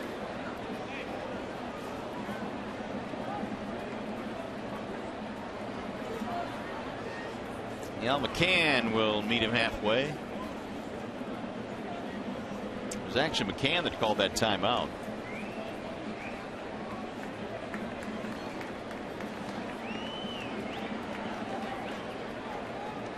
He's been crossed up once in this inning, and now a quick verbal contact with JV. 1-2 on Kipnis.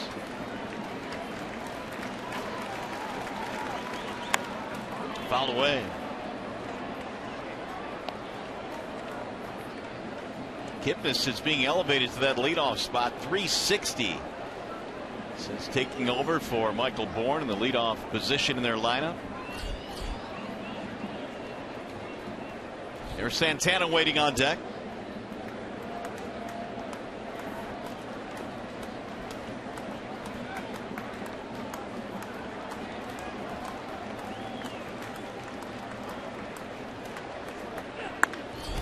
Lifted toward left field. Cespedes going back. Catch is made. Runner tags at third base. Throw to the plate, not in time. It's a sac fly and an RBI for Kipnis. Urshela scores to make it a 1-run ball game again. 3-2. 28th RBI for Kipnis.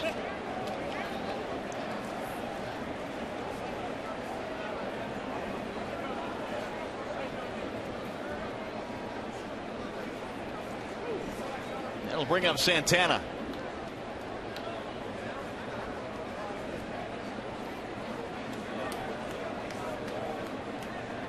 Omar trying to get the attention of his defense, trying to move Iglesias over a little bit.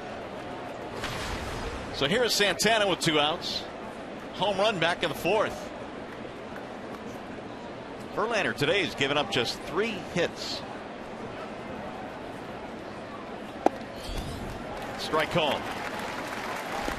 That was the 25th pitch of this half inning for JV. It's a well located 96-mile-per-hour fastball. And Verlander has been up to that velocity on a couple of different pitches. And here in the 5th.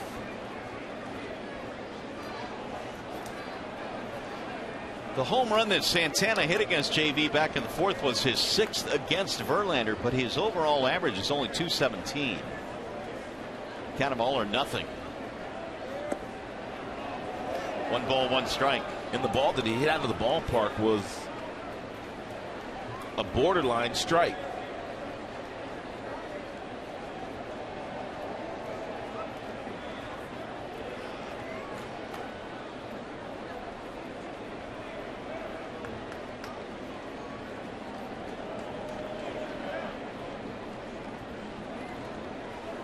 Three runs, 7 hits for the Tigers. 2 runs on 3 hits for the Indians. We're in the 5th. In there is strike 1 and 2 on Santana.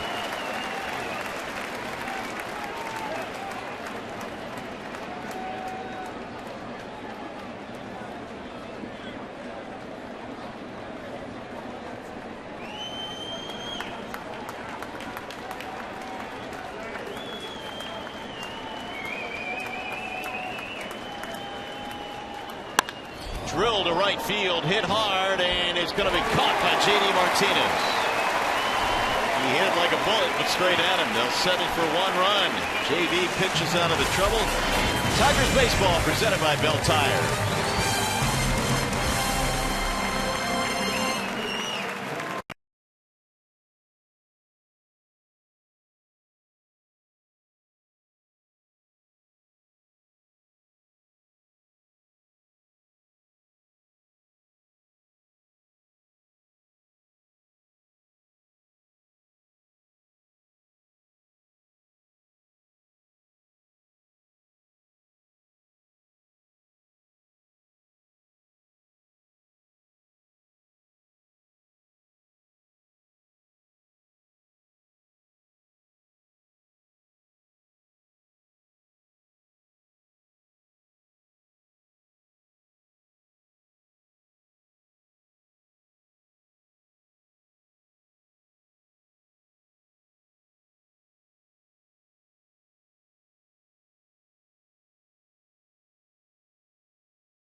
Well, it's a 1-run ball game now, 3-2 in favor of the Tigers. Although they've out-hit the Indians 7-3. Miguel Cabrera will lead it off. In the bottom of the 5th, Cabrera, Cespedes, and J.D. Martinez. Carlos Carrasco goes back out to the mound, giving up single runs to the 1st, 3rd, and 4th.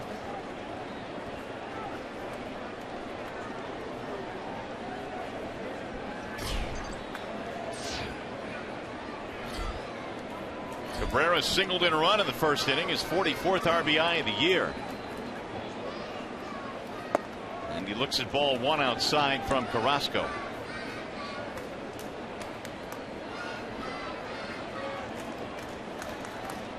Miggy had a 4 RBI game in the opener last night. It was his 3rd 4 RBI game of the year. Here's the 1-0 pitch. 2-0 on Cabrera.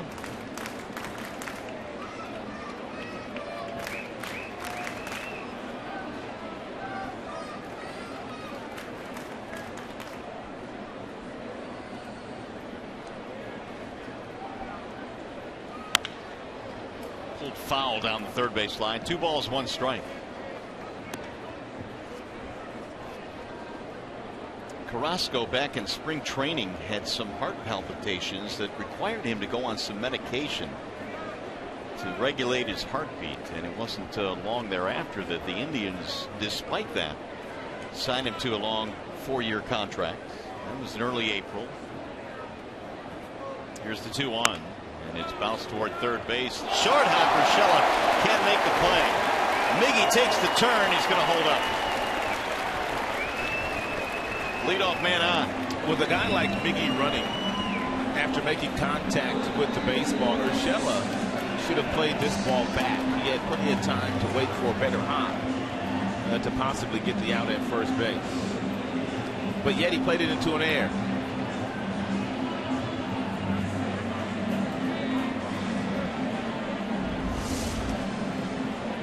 It appears that Miggy's trying to get an interference call on Santana after we watched the miscue there of Urshela, the third baseman. He and Joe West were going at it pretty good. Yeah, Miggy took a wide turnaround first. Can't call that interference, can you? No, you can't. And Joe West didn't. Here's Cespedes, and he looks at a strike.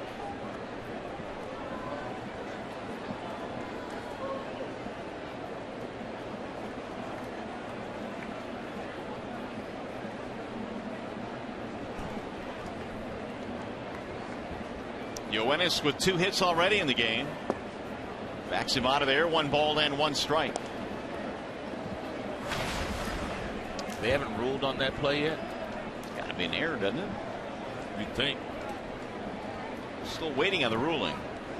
I have put down E5. I did a long time ago too. Here's the 1-1. Ground ball left side, deep in the hole. Nice play of Vilas to second one. Relay. Not in time. Cespedes has good speed. Very impressed with his running ability. Among other things that he does very well in the game. So will of a play there by Vilas. Too much speed for Cespedes. He gave Kipnis a really nice feed too.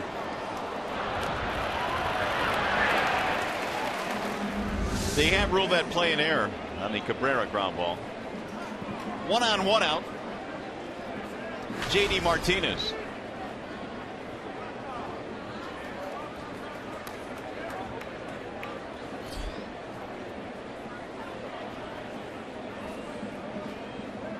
And Martinez takes ball 1.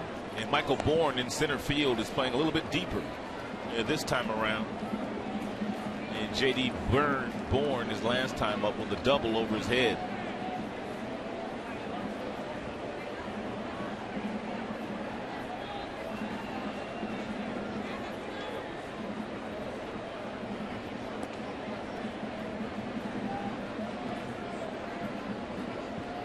Three runs, 7 hits for Detroit. 2 runs on 3 hits, and now 1 error for the Indians. Martinez RBI double in the 3rd. Made it 2-0 at that point.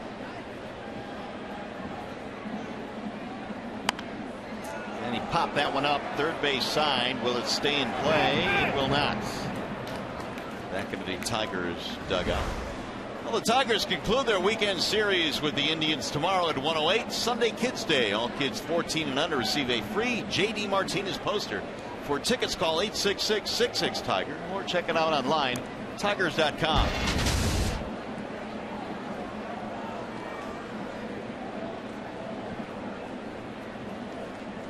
Verlander's been good today. He really did well just to give up the 1 run in the 5th inning. It appears that he's done in this game as well. There's some activity in their bullpen right now.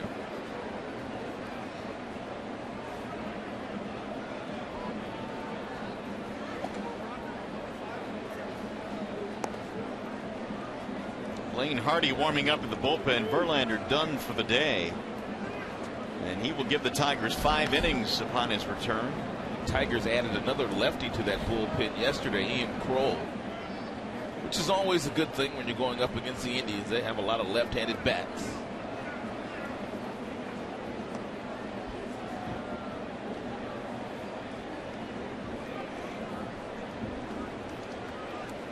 You might recall JD Martinez had that terrible stretch in which he went 0 for 25, but since then he's gone at a 298 clip in the batting average column. He backs him out of there. 2 balls, 1 strike on JD.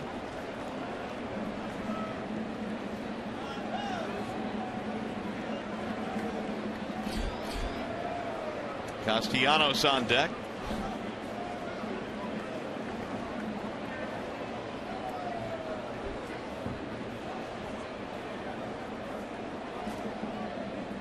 Swing and a miss. 2-2.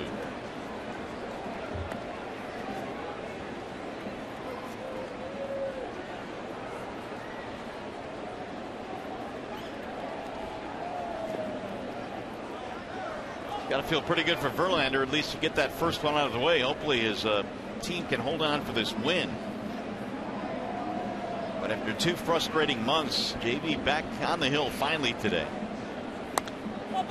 Pop that one straight up. Behind the plate, Gomes. And Martinez is out, 2 gone.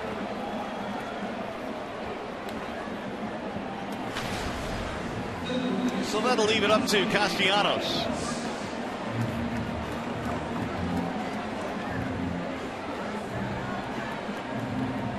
Nicky ground out and a strikeout in this game. The Tigers really had a nice opportunity in that first inning. They scored a run. They had the bases loaded, 1 out, but Carrasco really buckled down, struck out Castellanos, struck out McCann, limited the damage. It's been nip and tuck since.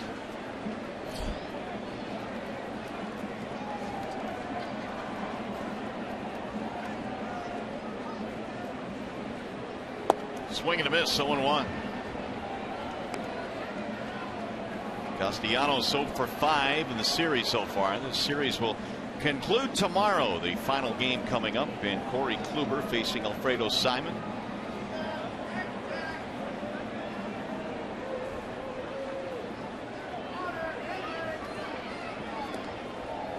I was really encouraged by Simon's last outing against the Chicago White Sox. He had a power fastball, and he had it going a couple of different directions in the strike zone, 95 miles an hour. Some uncomfortable swings that afternoon against Alfredo. Fly ball center field, hit pretty good. Bourne going back, has room right in front of the wall. No runs in there, 1 man left, 5 in the books here at Comerica.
First, Rajay Davis with a leadoff triple. Miggy drove him home.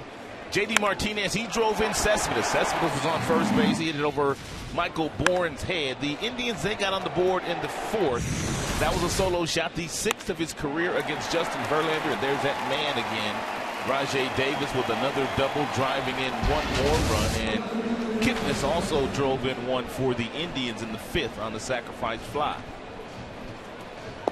Wallside windows, pitching change. Blaine Hardy now will come in out of the bullpen to replace Verlander. A lot of left-handers in the starting lineup this afternoon, thrown out there by Terry Francona against Verlander. So if you're Brad Ausmus, why not come in and bring some left-handers? He's got 3 of them down that bullpen.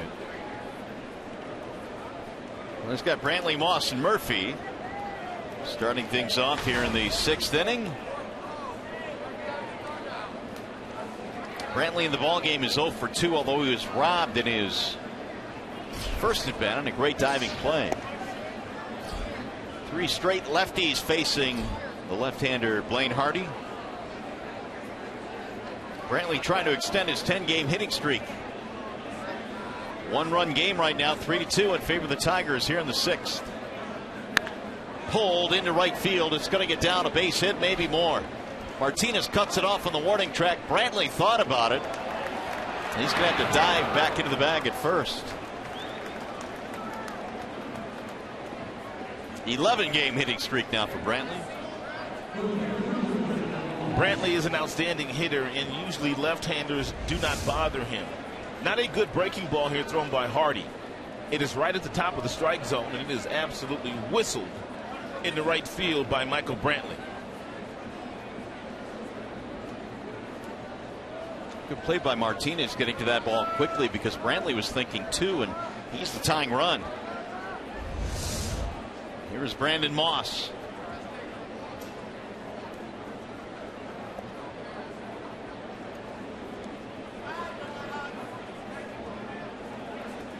Oh for 2 against Verlander. Moss had a strikeout and a flyout.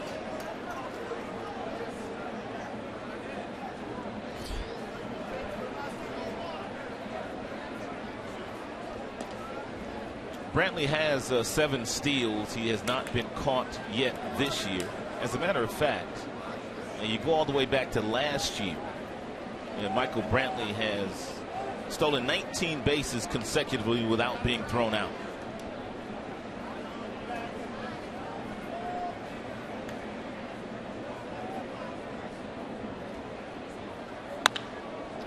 That's hit on the line to right field, and J.D. Martinez with a leaping play.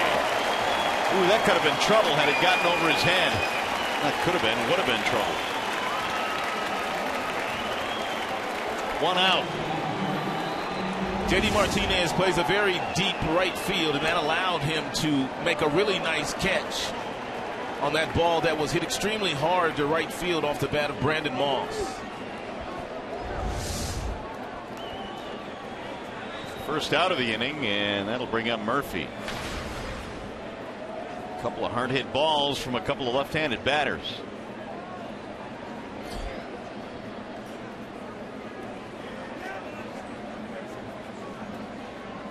Murphy single and a fly ball.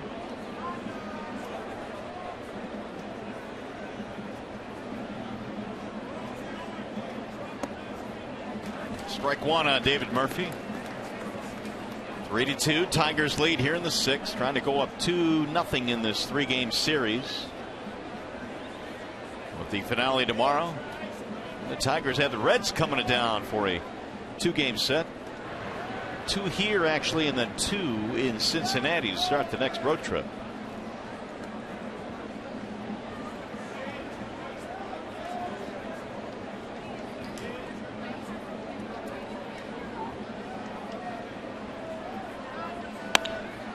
Pulled in the air to right field. That is going to be trouble. It's going to get down and go to the wall. That's going to tie this ball game up. Murphy is on his way to third, and he is in there with a triple. It's a 3-3 game. Hardy not fooling these left-handed bats that he is facing here in the 6th inning. A sharp single off the bat of Brantley. Moss made a nice bid for a double. J.D. Martinez made a nice play, and then Murphy jumped on one for a triple. So Red Osvis now is apparently going to get Wilson. Yan Gomes due up next. 3 batters, 3 hard hit balls and a run. That's going to be it for Hardy. So the Tigers go to the bullpen. Wallside Windows pitching change. We'll be back.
tie this one up. The Tigers have gone back in the bullpen, and they'll bring in right-hander Alex Wilson. Alex has pitched very well this year.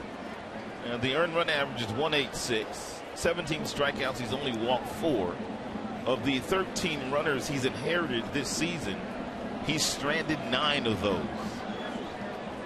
Well, he's got a runner at third here. Hardy faced 3 batters, gave up 2 hits.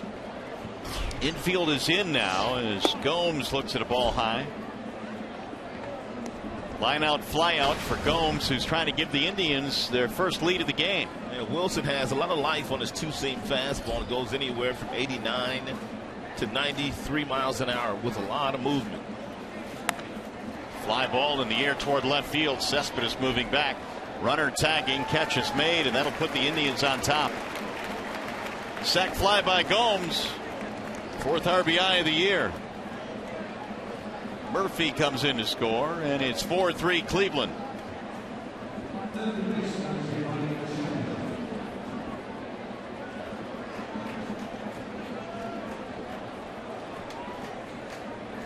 Here's Giovanni Urshela.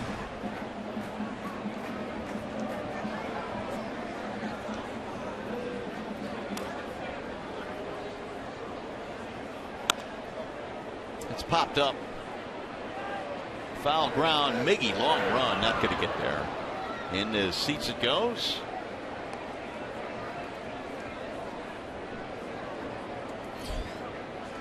Line complete on Hardy, charged with the 2 runs.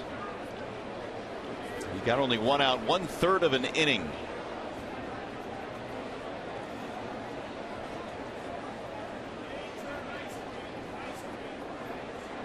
Urshela walked and scored a run in the 5th.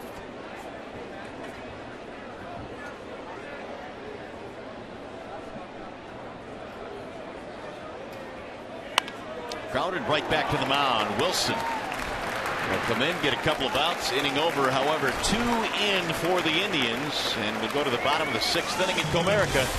Tribe with the lead for the first time.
Fifth, the Tigers host the White Sox at 108. The first 10,000 fans receive a free Victor Martinez bobblehead. For tickets, visit Tigers.com or call 866-66-TIGERS. Score yourself one of these Victor Martinez bobbleheads. Now, I wonder why they decided to have him bat left-handed since he's a switch hitter. Oh, that's a good question. I mean, you had to pick one, I suppose. Right. Well, Tigers have some work to do now as McCann stands in, and for the first time, Carrasco has himself a lead. And maybe it's the side that he bats on more often than not. A lot more right-handed pitchers than there is left-handed. See, we put you on the case and you come up with a decent answer. Yeah, yeah. No balls, one strike on McCann, who has struck out twice today against Carrasco. We'll go foul, third base side, 0-2. If you weren't with us a couple of innings ago, we told you that Victor is headed down to Toledo tomorrow to start a rehab assignment, start his comeback to joining this squad. Here's the other question. Does Brad insert him back into the 4 spot in the lineup? Absolutely. Cespedes, 2 more hits in the 4-hole today. Here's the 0-2. Swing and miss, man. McCann on his birthday now is 0 for 3 with 3 strikeouts. Yeah, that slide piece that Carrasco's featuring today. He's thrown some good ones to James. James just can't pick it up. 7 strikeouts for Carlos Carrasco. Now we'll see if Iglesias can get something started. He's done it twice in this game. Single hit by pitch. He has also stolen a bag.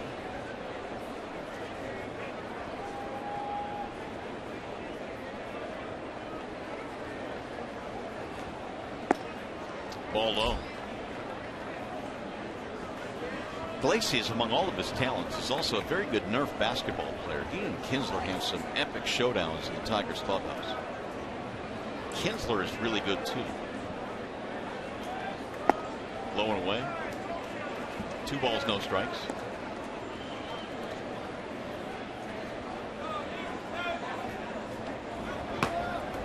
Activity in the bullpen. Zepchinski and Shaw. Lefty-righty combo tuning up in the Indians' pen. The 2-0 pitch. In there, a strike, 2-1.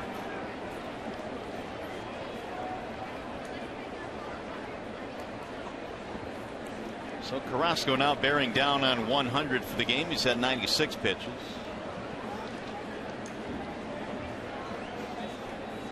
Iglesias takes a strike, 2-2.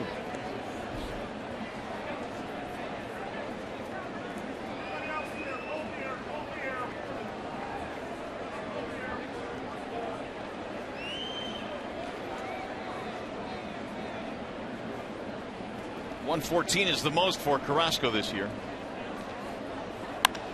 Sliced back out of play.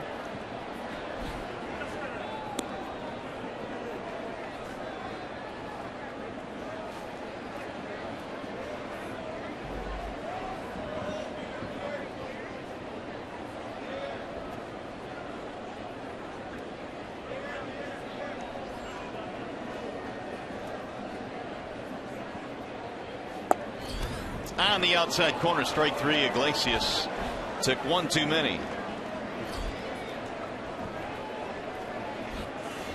Let's take a look at the big boys, big plays of the game. Anthony Ghost took a triple away from Michael Brantley earlier in the game, and then it was J.D. Martinez taking a double away from Brandon Moss.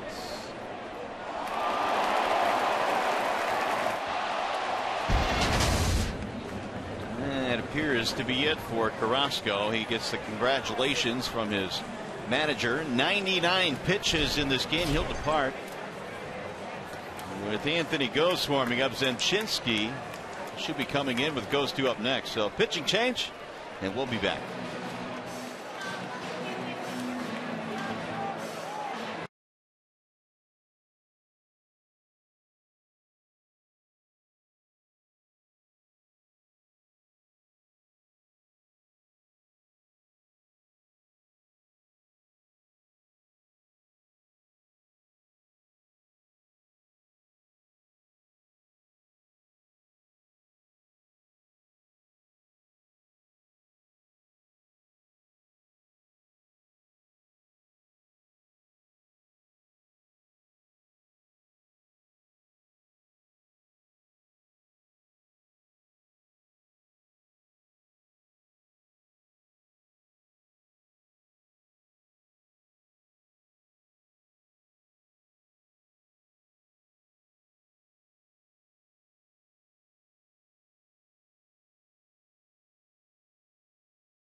4-3 in this ball game as we play in the 6th inning. 2 out, nobody on for the Tigers. Carrasco is done for the afternoon, and well, he's going to turn things over now to the bullpen.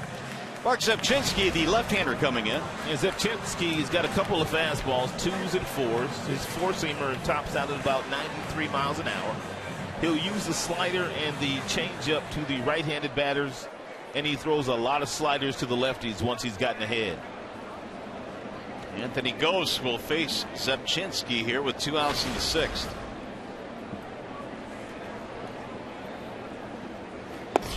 Swing and a miss, 0-1.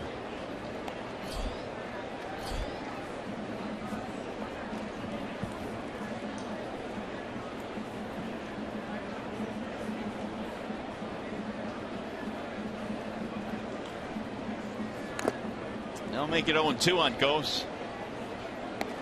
4 runs, 5 hits for the Indians. 3 runs, 7 hits for the Tigers.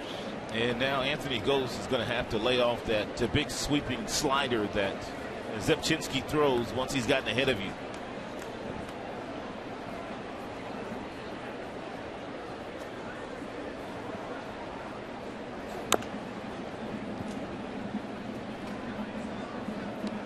Zepchinski, last year 73 appearances out of the bullpen for the Indians. Really good performer. His ERA was 2.74. Originally came up with Blue Jays, spent some time with the Cardinals, pitched well there.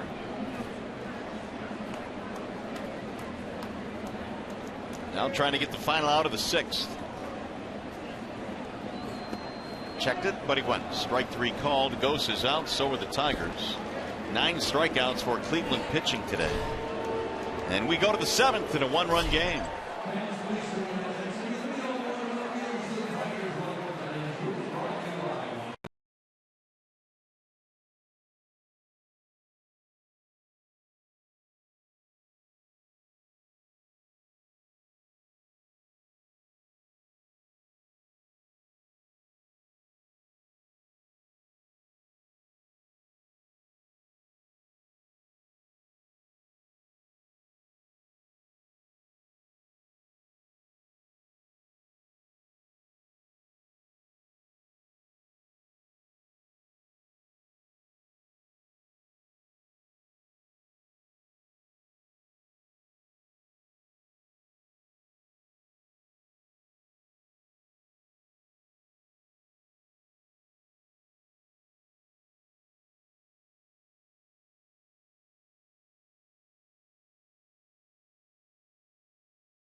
Making his first start of the 2015 season was helped out by a couple of nice defensive plays, one in the infield by Kinsler, one in the outfield by Gose. He threw a fastball that got up to 96 miles an hour, and he had some good curveballs that he threw to some of the left-hand batters. Not a bad day for Justin. Gave up 2 runs today. He will get a no decision this afternoon. 5 innings, 3 hits, couple of runs, couple of walks, couple of strikeouts. Now here come the Indians in the top of the 7th as Michael Bourne shows bunt. Bourne, Avilos, and Kipnis for the Indians, who took the lead on a sac fly by Yan Gomes, part of a 2-run 6th. Also an RBI triple by Murphy in that frame. Wilson missing outside, 1 ball, 1 strike. This is a big game for the Cleveland Indians. They've proven that they could beat a lot of teams in the American League, but they've had a difficult time with beating the Tigers this year. The Tigers have taken 6 of 7 so far in 2015 for Cleveland. And typically they've done it in convincing fashion. The Tigers came in batting .325 against Cleveland pitching this year. They average about 6 runs a game. against the Tribe. Little number back toward the mound. Wilson going to have to hurry. Not in time. Well, Bourne beats it out. Infield hit. And once Wilson had to come from the mound to make this play, you knew it was going to be difficult for him to get Bourne, who runs well.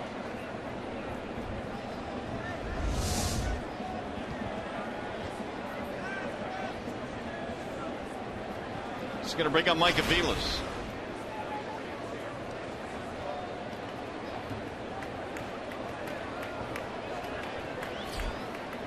Fly ball and a walk for Aviles. Bourne 5 steals, 8 attempts. Showing bunt, he lays it down foul, 0-1.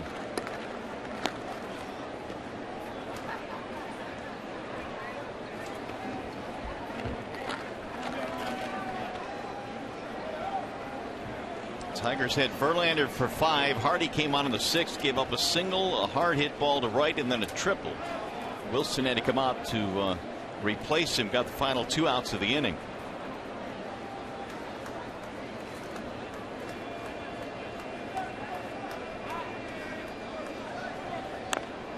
Bunted again, foul, and now it's quickly 0-2 on Aviles.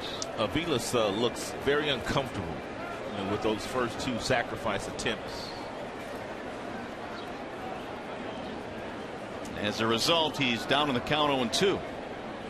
He has done it successfully twice this year. And Terry Francona wanting to stay out of the double play, which Aviles has hit into 10 of this year.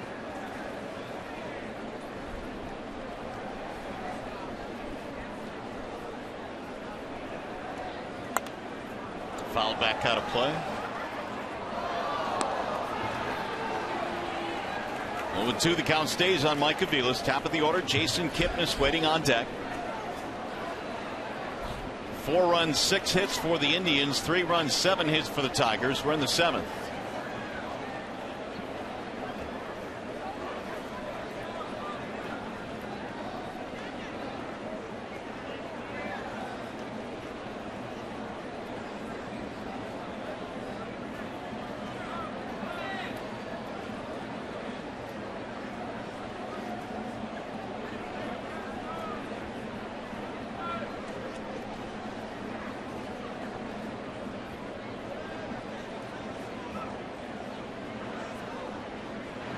Wilson again back to the bag at first base, keeping an eye on Bourne, who gets back in there standing up.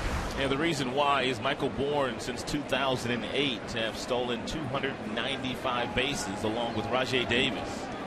And Jacoby Ellsbury on that list, along with Jose Reyes and Melvin Upton Jr., formerly known as BJ.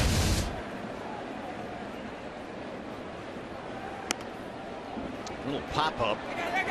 Right to the mound. Look out. Wilson collides a little bit with McCann for the out. 1 gone.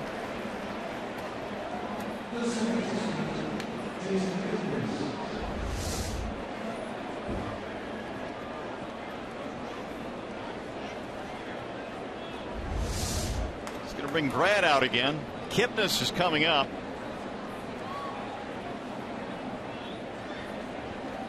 And with the dangerous hitter up there now, he's going to take the ball from Wilson and go to Kroll, the lefty who was just called up from AAA.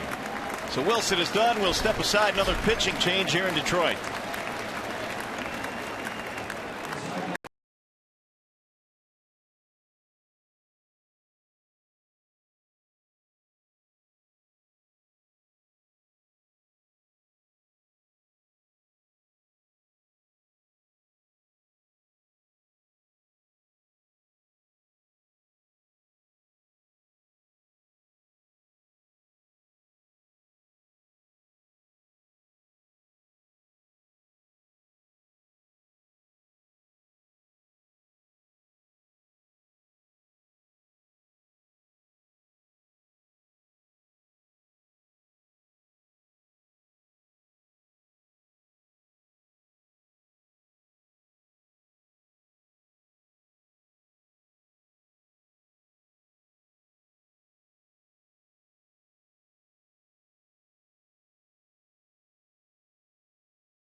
The man on, a man out.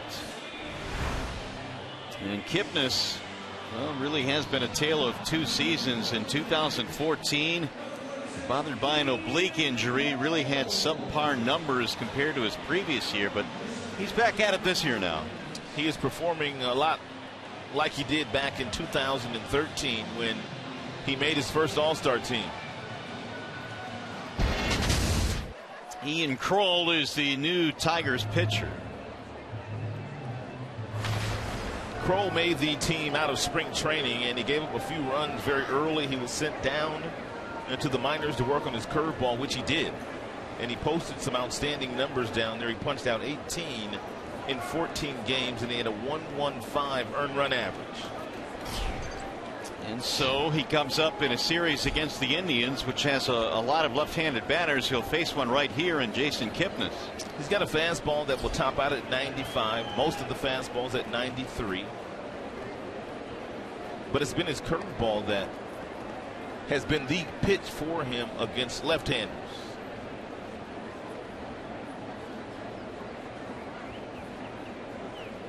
Kipnis had a sacrifice fly in his last at bat, driving in a run. Another to throw back to the bag.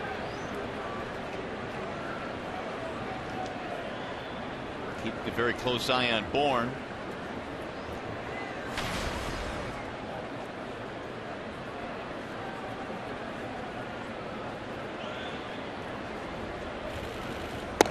Inside 1-0 on Kipnis.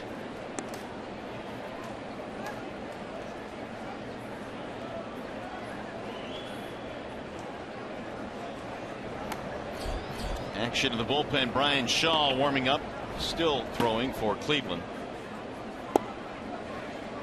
That one just missed. 2-0 the count. Long look in and by Kroll to the home plate umpire Rob Drake. I think Ian thought that was a strike.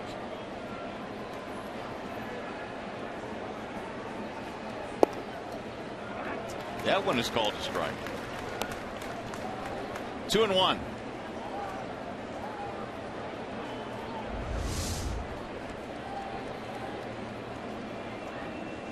The previous pitch, according to pitch tracks, was a strike. That one was called a strike on the edge.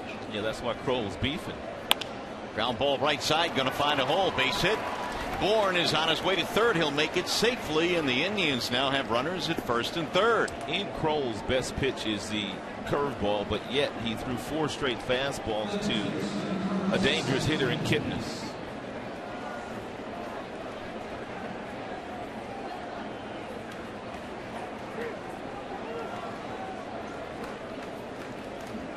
So now here comes Santana. Here comes Jeff Jones. Jeff just needs to make sure that Ian Kroll knows what the scouting report is on Santana and how they would have liked for him to attack it.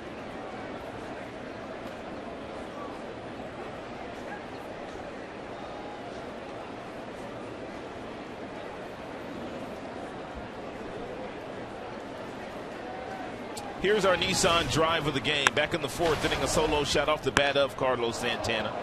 It was a fastball at about 94 that was up in the strike zone that Justin wanted inside.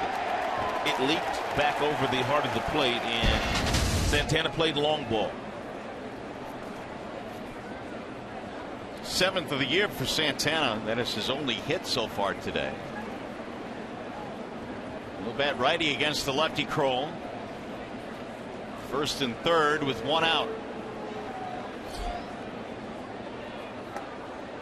Strike 1 to Santana, who quite liked that call. There's that breaking ball. It's a big breaking ball.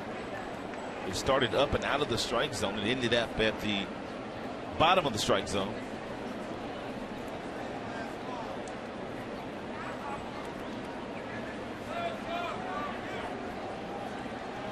Here's the 0-1. Back foot down low. 1 ball, 1 strike.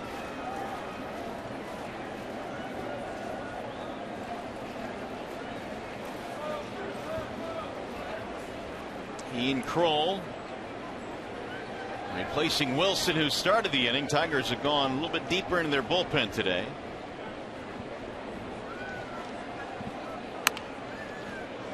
right behind Bourne down the third base line. Now that bullpen got a night off last night.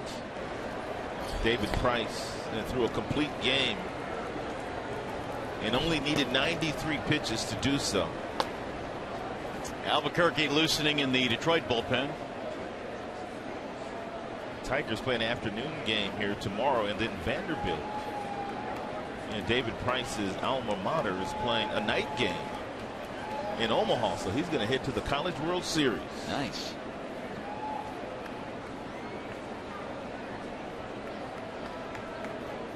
I didn't know David Price played at Vanderbilt.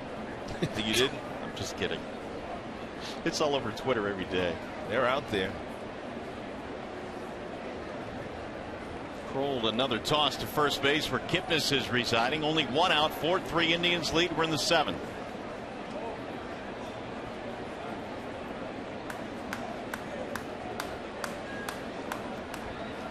If you're McCann and you call for the breaking ball, you have to get ready to block it with a runner on third base. Swing and a miss. Big out there for Kroll. 2 gone.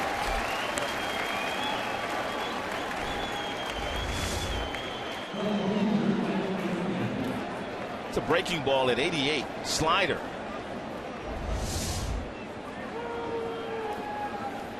So the Indians now bring up Brantley. Another hit today for Brantley, extending his streak to 11 consecutive games. He's batting .308.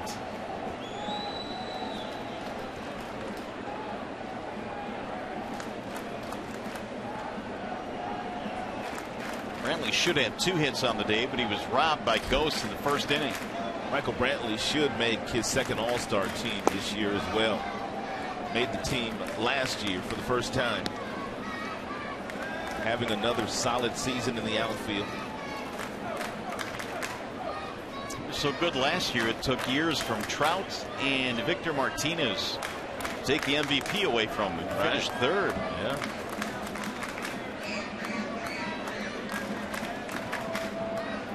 Here's the 1-0 in the air to center field. Ghosts going back, and that's going to end the threat. No runs. They get a couple of hits, and they lead 2. Coming up, the McLaren Health Plan 7th inning stretch.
For the second consecutive day against a right-hander, and boy, he has paid huge dividends. He tripled his first time up and scored, and then he doubled later in the game and drove in a run. So Rajai Davis continues to get it done. Well, Brad making another right call here, putting Rajai Davis up at the top of the lineup against a right-handed batter. Here are the numbers: batting first, .290. against his numbers batting in the 9 spot. We've got a new pitcher now. It's Brian Shaw coming on for the Indians. Lots of cut fastballs thrown by Shaw, and that's pretty much all he throws. Pitching in his 29th game, he's had a couple of really nice years pitching out of that bullpen for Terry Francona. A 2.29 ERA.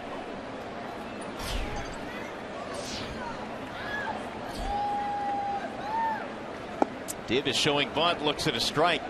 Rajay looking for one of those cut fastballs, but he wasn't expecting it to back up. He was expecting that ball to be on the outside corner, which would have made that bunt attempt a lot easier. Double and a triple and a strikeout in this game for Davis, trying to get it started here in the 7th. 1-run game. 1 ball, 1 strike. Davis, Kinsler, Cabrera facing the right-hander Shaw. Zabchinski came on to get the final out of the 6th.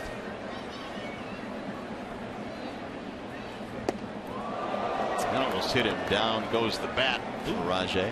Take one for the team now.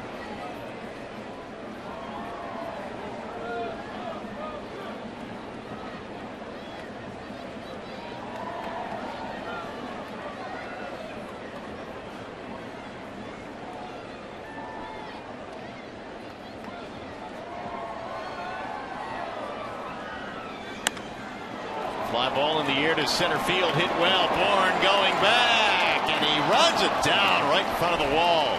We have seen some really nice defensive plays in the outfield this afternoon.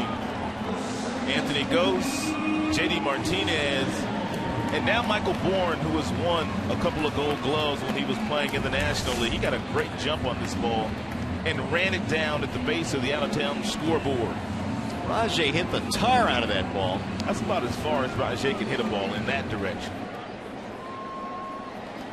We'll bring up Kinsler.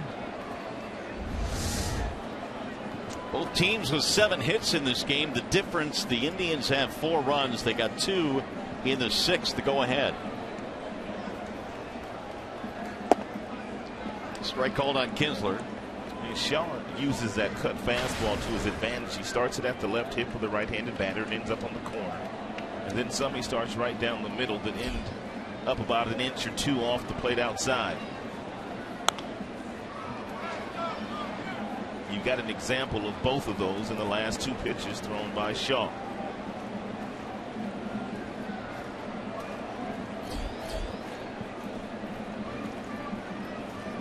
Miggy getting his bat ready on deck. Kinsler down in the count 0-2.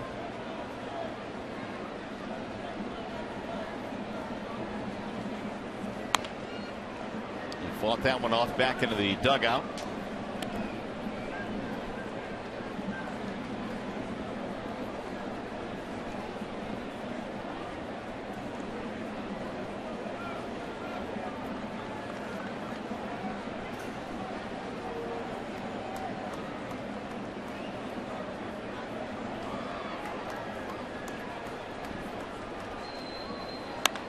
He popped him up right side of the infield.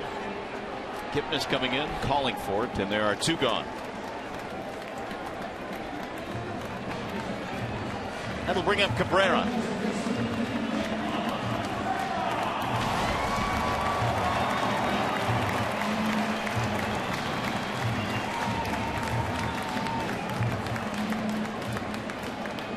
Miggy singled in a run in the 1st.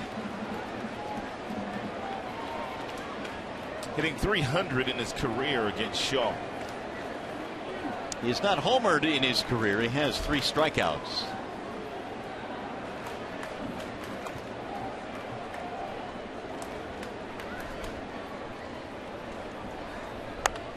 And he pops it up foul. This one will head back in the seats 0-1. And Miggy had a great pitch to hit right there. It was a cut fastball that Shaw started off the plate inside, and Miggy missed it. And Shaw knows it, and so does Miguel.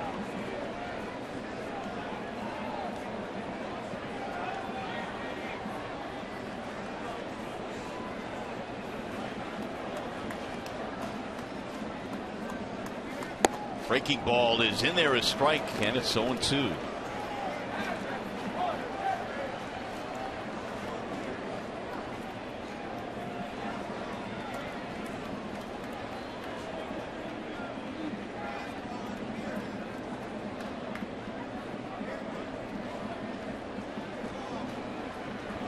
Cabrera got the Tigers on the board in the first. RBI single after Davis had tripled to start the first inning. He laid off that one out of the strike zone. 1-2.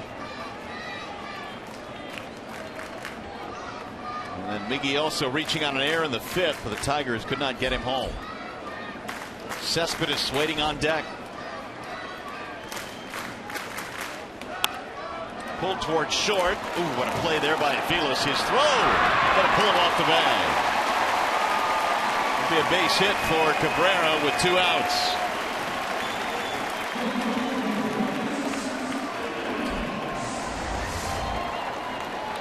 The breaking ball down that Miggy had to reach for. Velas goes over, makes a nice grab. He slides. By the time he gets up, it's not a good throw to the first baseman. Therefore, Miguel reaching base safely today for the second time.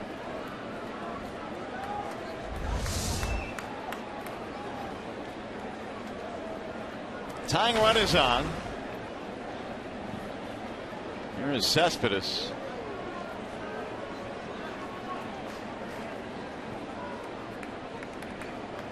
Now, one of those cut fastballs might just run into the barrel of Yoenis Cespedes. That'd be nice.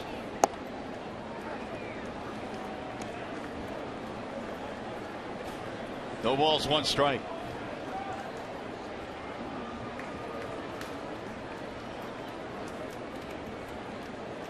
Two more hits today for Yoenis, on base 3 times, also reaching on a fielder's choice.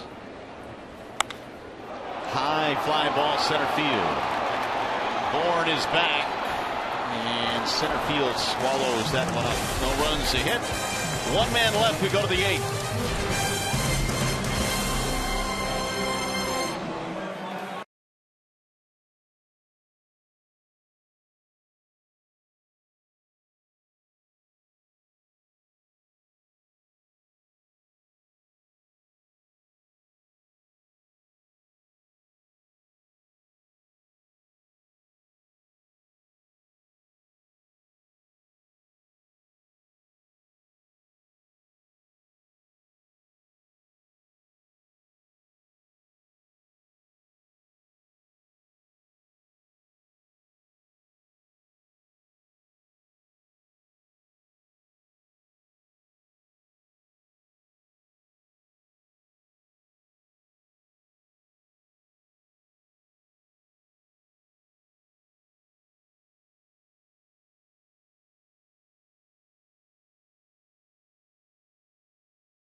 Back here at Comerica Park, where the Tigers and the Indians are going to the 8th inning, 4-3 in favor of the Tribe, and they will come to the plate here against the lefty Ian Kroll.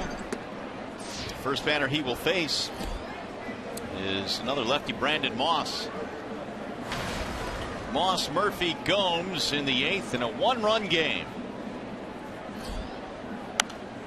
They'll go the other way, but foul it back out of play. 1 ball, 1 strike. 4-7-1 for the Indians, 3-8-0 for the Tigers, who led most of the day until they gave up the lead in the 6th.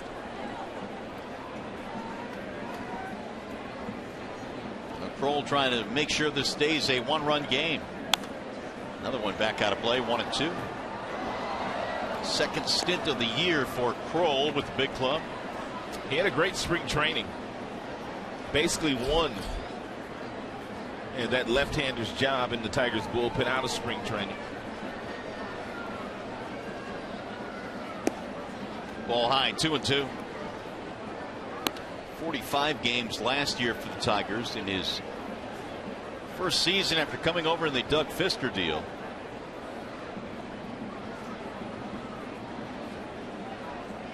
Now the 2-2. Checked it and he went. Strike 3 on Brandon Moss. One out here in the 8th. Thursday, June 18th, an American tradition comes to Fox and Fox Sports 1 for the first time as the greatest golfers in the world converge on the Pacific Northwest for a chance to stamp their names in the history books. Our exclusive coverage of the 115th U.S. Open Championship live from Chambers Bay Golf Course begins June 18th on Fox Sports 1, Fox, and streaming live on Fox Sports Go. And he hit by the pitch for David Murphy, so he's on with 1 out. Barely grazed him.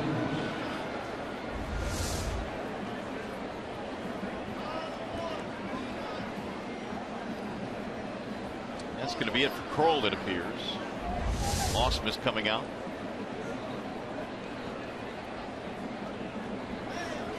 He's already made the signal to the bullpen. Albuquerque will be coming in.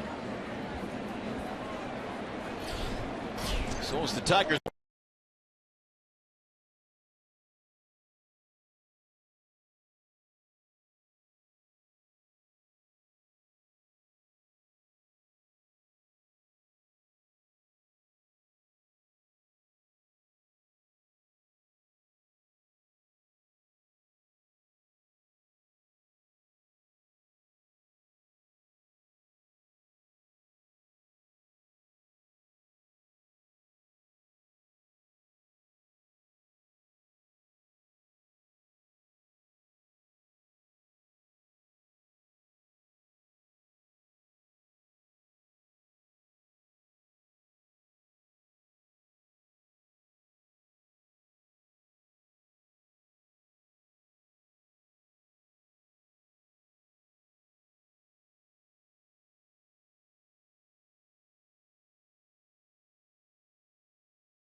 Mark here, everybody. Johnny Kane here, getting set for what should be an interesting Tigers Live post-game edition. We know back in the studio will be Trevor Thompson. He'll check in on some of the other action around the American League Central. We're going to catch up with Justin Verlander, see how he's feeling about everything after, obviously, his first start of the season. Certainly, Brad Ausmus will weigh in as well. So a lot to come tonight on a post-game edition of Tigers Live. There's still more baseball to play here, Mario and Rob. All right, Johnny, thanks. Yeah, right now it's 4-3. The Indians have a man on, a man out. We're in the 8th. Here is Albuquerque. He is facing Yan Gomes, who had a sac fly to give his team the lead back in the 6th. Drives this one toward right center field. Ball hit well, and that one is going to go up against the wall. Rounding third is Murphy. They're going to send him home, and he will come around to score. It's a double for Gomes and an RBI. 5-3 Indians. So the hit batter comes around to score. That run will be charged to Kroll. 2 RBI day for Gomes.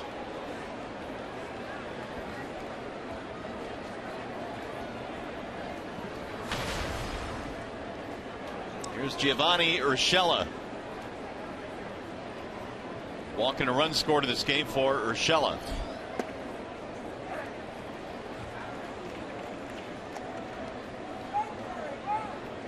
Each ball club now with 8 hits on the board.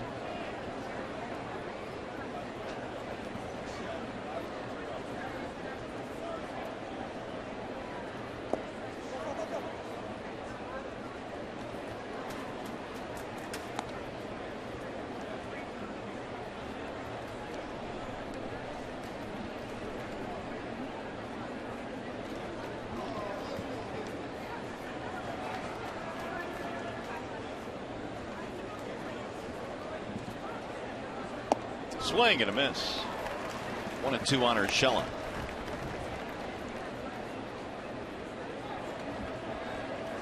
Tigers are gone with Hardy and Wilson and Kroll and now Albuquerque out of their bullpen today in relief of Justin Verlander, who went 5 innings in his debut for 2015. Checked it. They will appeal. Country Joe says no.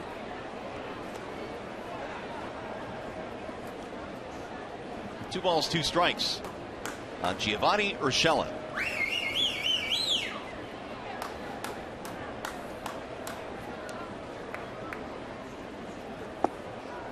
Low 3-2. Urshela had a really good year in the minor leagues last year. 18 homers, 84 RBIs, was one of their better performers. Did not appear in spring training all of this year because of a knee injury he suffered in winter ball this past season. He'll follow straight back. Albuquerque much more comfortable throwing his slider in the 3-2 count than his fastball. About 63% of the pitches that Albuquerque does throw are sliders.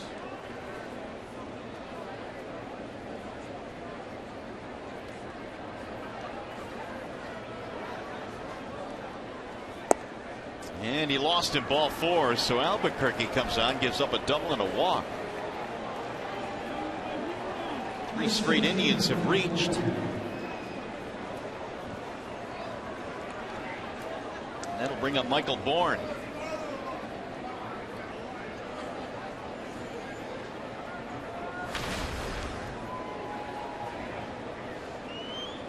It's been a pretty good day for Bourne. 2 singles. He will try and add to this Cleveland lead, which right now is 5-3 in the 8th. Ball 1 inside.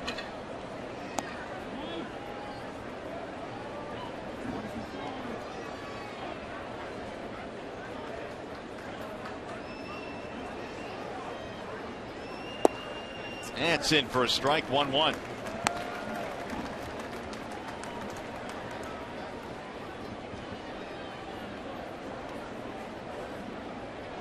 Al last appeared against the Cubs, striking out 4 in an inning and 2/3.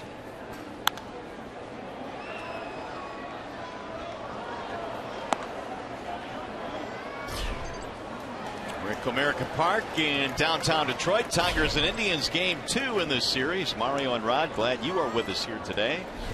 Chris Wasilewski is our producer. Brian Moss directing. And Bourne waiting on a 1-2. Here it is. Just missed, and the count goes 2 balls, 2 strikes. Good fastball there thrown by Al at 95 miles an hour. For a number of years, they have tried to encourage him into throwing more of these four-seam fastballs.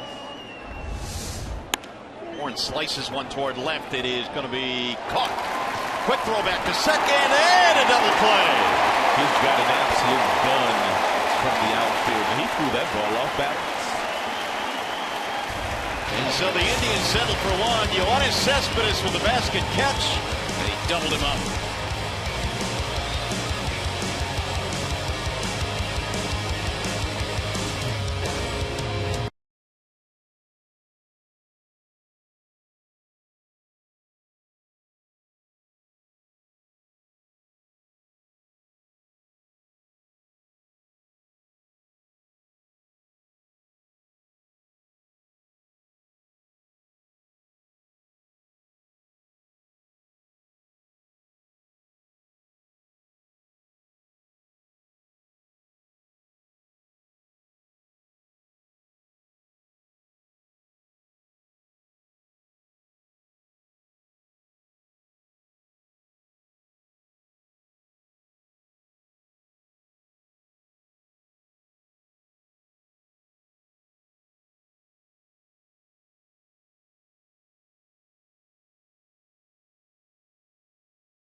Take one more look at the 7th assist of the season by Yoenis Cespedes. Yan Gomes on second base. He's already in scoring position, but he got greedy. He was concentrating on if that ball would have dropped and getting a base hit for Michael Bourne, that he didn't even get back to the bag, and an easy assist for Yoenis Cespedes. The thing about that last play, even if it does bounce, they get it out. Here is J.D. Martinez to start things off as we go to the bottom of the 8th. It'll be Martinez, Castellanos, McCann. J.D. in the ball game, a double and a walk and an RBI. And Shaw's going to attack you with a lot of cut fastballs, anywhere from 90 to 92. He'll occasionally throw you a breaking ball, a slow breaking ball, about a 79.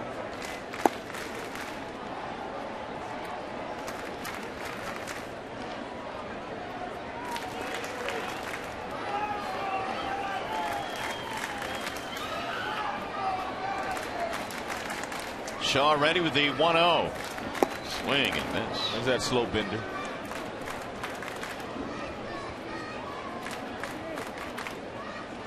Shaw came on to get the 3 outs in the 7th, and now trying to get the 8th inning started by getting Martinez. JD hammers this one in the air to center field. Bourne going back, looking up. Look at that ball into the shrubbery in center. JD's got his big boy pants on. Home run to dead center field. It's a 1-run ball game again.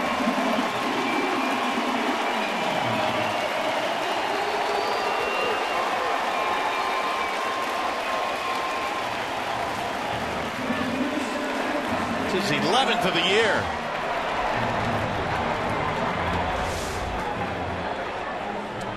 JD Martinez got one of those cut fastballs that was at the bottom of the strike zone on the outside part of the plate, and Michael Bourne, the center fielder, ran out of room.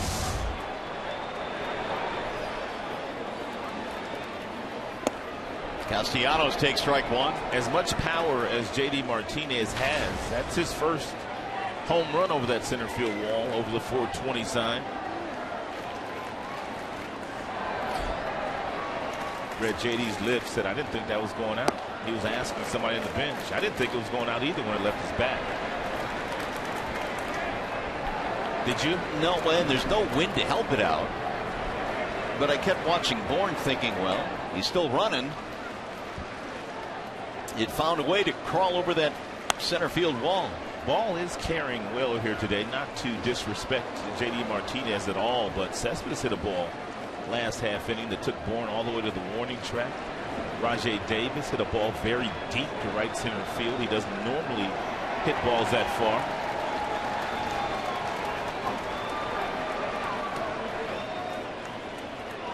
One and 2 on Castellanos.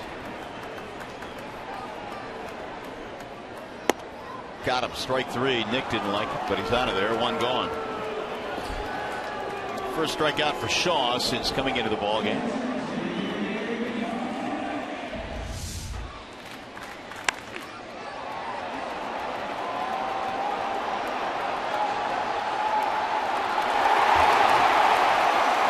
Sounded loud. That'll bring up McCann.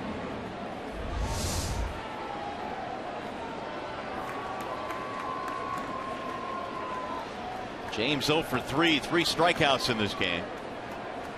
Swing and a miss. And pitch right at the letters, 0-1. Tigers now have 9 hits. That's their first run since scoring in the 4th.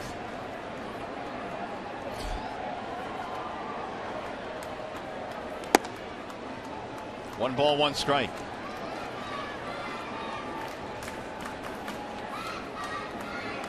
Tigers action. It's Borsolani, the lefty, and Soria, the righty. In the air, left field. And caught on the run by Brantley, who started back on that ball but recovered. 2 gone. That'll bring up Iglesias.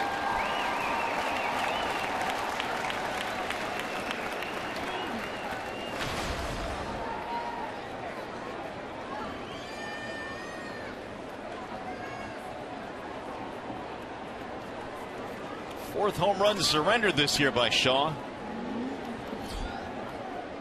In his 29 appearances.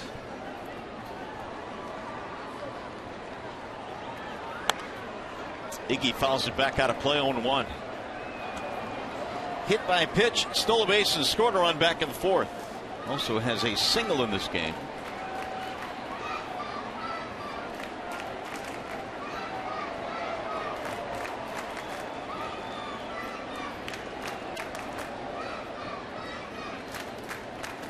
Now Shaw's 0-1. Outside, 1 ball, 1 strike.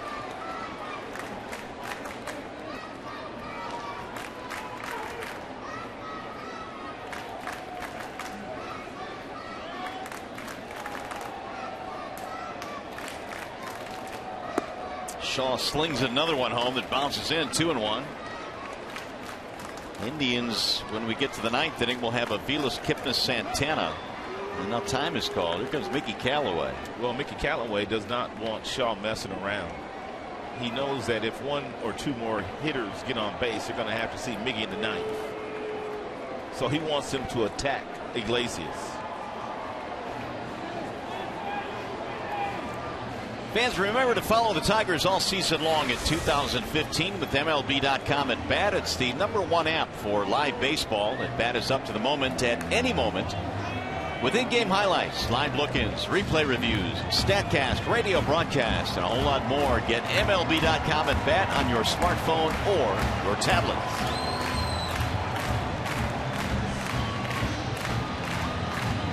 So Shaw now has gone 2-1 on Iglesias. It's not the norm that you see the pitching coach jump up from his seat and go out and have a conversation with the pitcher when the hitter that's standing in the batter's box is ahead in the count, 2 balls and 1 strike, and does not have home run power.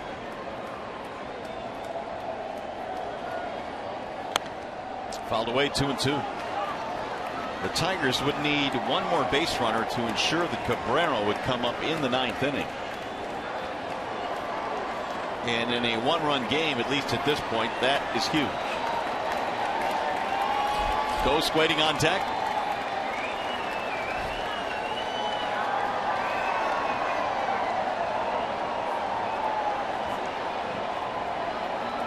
Here's the 2-2.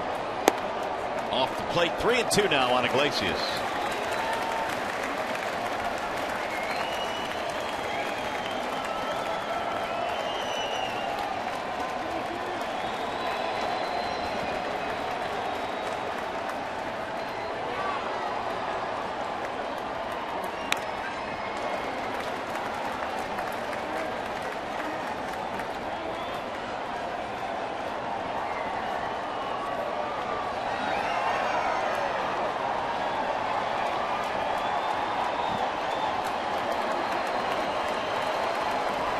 Carrasco started, went 5 2/3. Zubchinski came on in the 6th, Shaw in the 7th, and still out there in the 8th.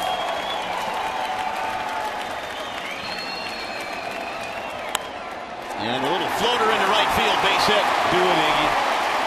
Iglesias has his 2nd hit of the game. It's a 2-out single. Tying run is on here in the 8th.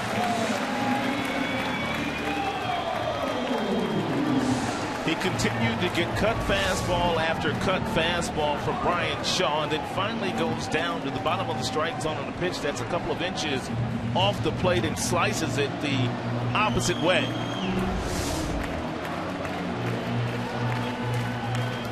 .413 for Iglesias from the 7th inning and beyond. That leads Major League Baseball. Is that good? They're going to bring their closer in here. The 8th inning, Cody Allen will come in. He's had his issues against the Tigers in the past. Hopefully those issues continue. We'll step aside. Another pitching change for the Indians. We shall return.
5-4. The Indians right now have the lead with a man at third and man at first, I should say, and 2 outs here in the bottom of the 8th. Check out a summary of what is going on here at the ballpark today. Justin Verlander and went 5 innings in his first start this year. Dave Murphy, big game, including a triple, scored a couple of runs, 2 for 3.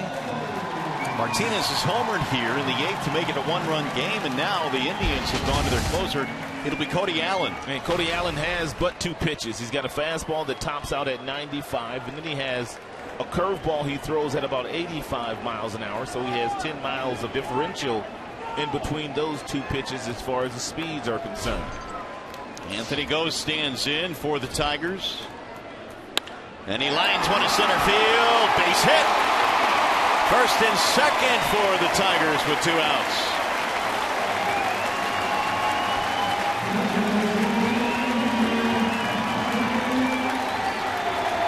Tying a run moves into scoring position. He's going to bring up Rajai Davis.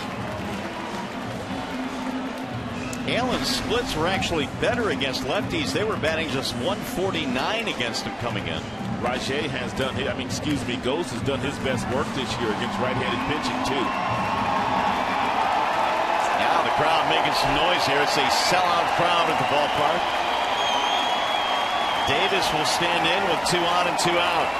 If you're Rajai Davis, you have to stay ready for that 95-mile-per-hour fastball.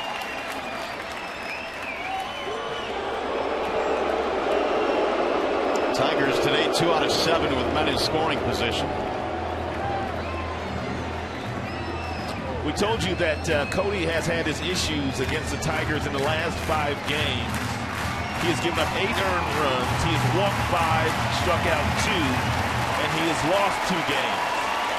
So he doesn't have maximum confidence out there right now.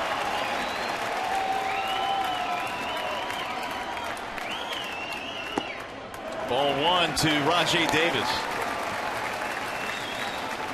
Double and a triple in this game for Davis, plus an RBI and a run scored. Center fielder and the left fielder are playing very shallow. That would be Bourne and Michael Brantley. Very shallow. Ooh, big swing there by Rajai. 95-mile-an-hour fastball swung right through it. 1-1.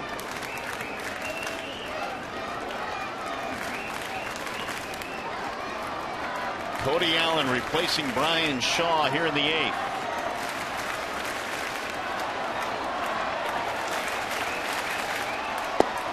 Strike called. 1-2.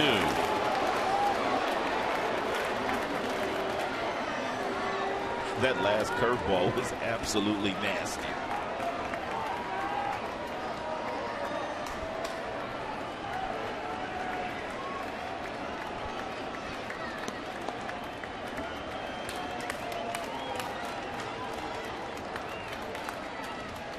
Swing and a miss. He struck him out, and that'll end the inning.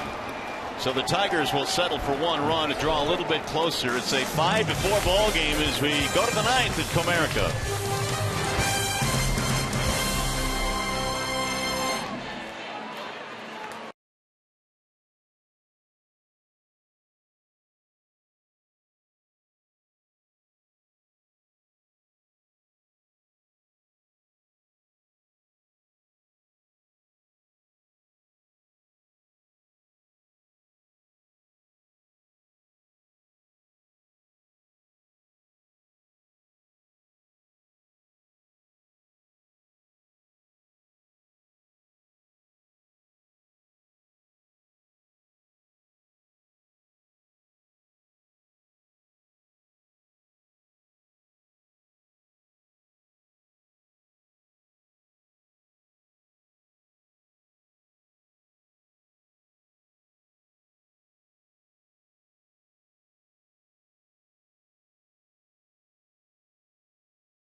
All right, Trev, thanks. It is a one-run ball game now, 5-4 in favor of the Indians as Albuquerque goes back to the mound and facing Mike Aviles here in the top of the ninth.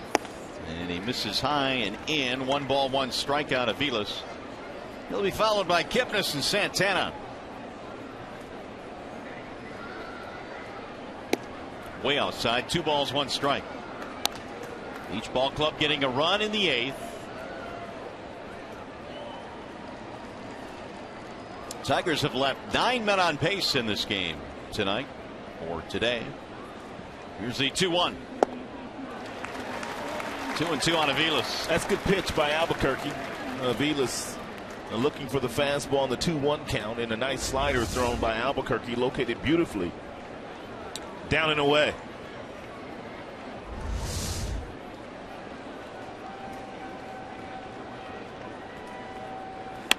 Bouncing ball to short. Iglesias is there. And Aviles is out, 1 gone.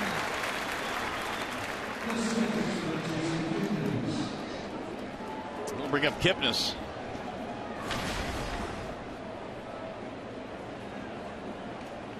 Single sac fly in the ball game for Kipnis plus an RBI.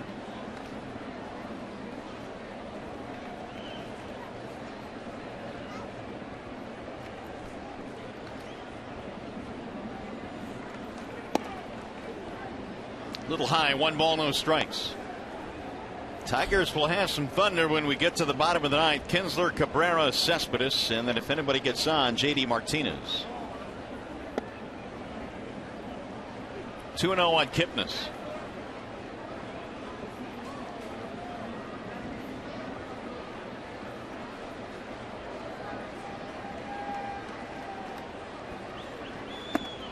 Now 3-0 on Kipnis.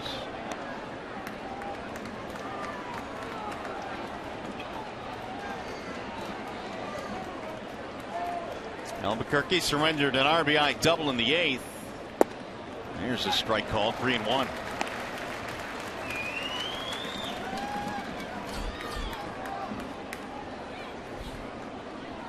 Santana will be next.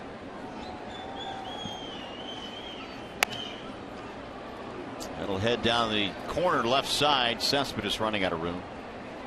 Tiger bullpen in their last 13 games, an ERA of over 5. That does include today.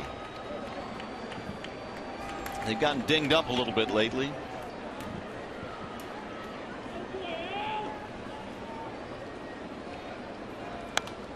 Kipnis fouls away another.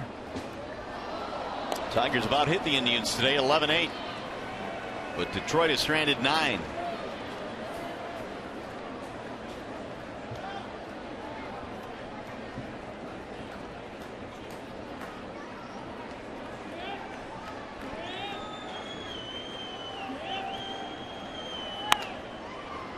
High fly ball, left side, foul ground. Castellanos with the catch, and there are 2 gone.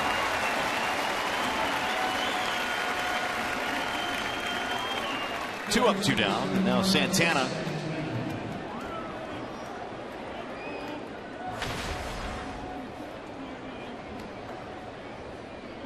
They'll wait for Castellanos to go the other way as the Tigers shift.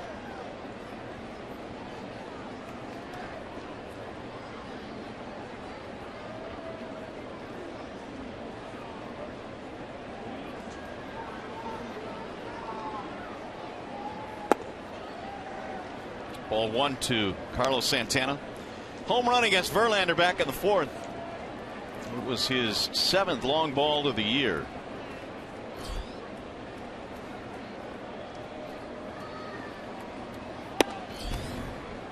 Two and 0.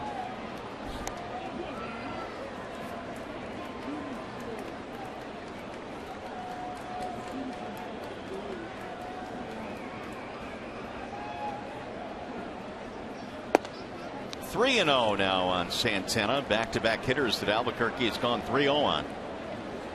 He came back to get Kipnis.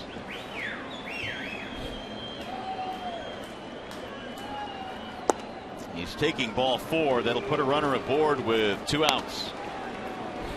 Now he's going to have to deal with Brantley.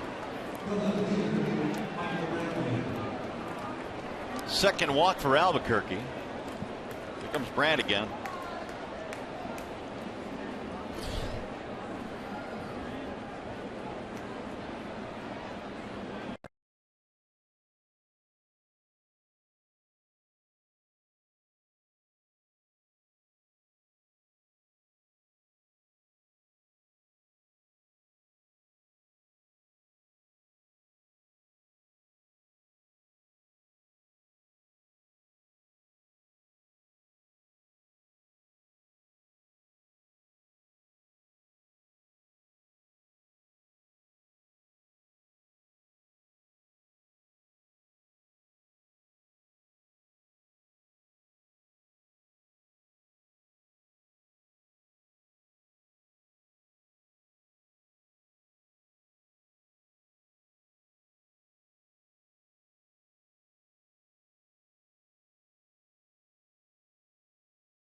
He has not performed all that well this year. You can see the ERA that sits at 6.5. In 21 games, he's pitched 18 innings, 15 strikeouts. He's walked 9. His job will be to get the lefty Michael Brantley going through a slew of lefties here. The next 3 hitters, Brantley, Moss, Murphy. And hopefully won't get that deep. 5 runs, 8 hits for the Indians. 4 runs, 11 hits for the Tigers.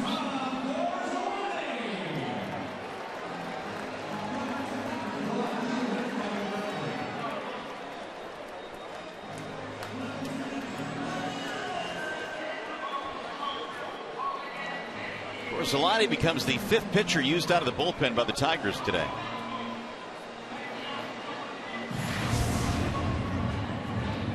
Fans, don't forget to tune us in for our next telecast coming up tomorrow at noon. Indians and Tigers. Our coverage begins at noon with Tigers Live. You'll see it right here on Fox Sports Detroit. It should be a really good pitching matchup. Alfredo Simon for the Tigers and Corey Kluber for the Tribe. Business to settle here, though, before we get to that one. As Brantley strolls in, he is 1 for 4 in this game.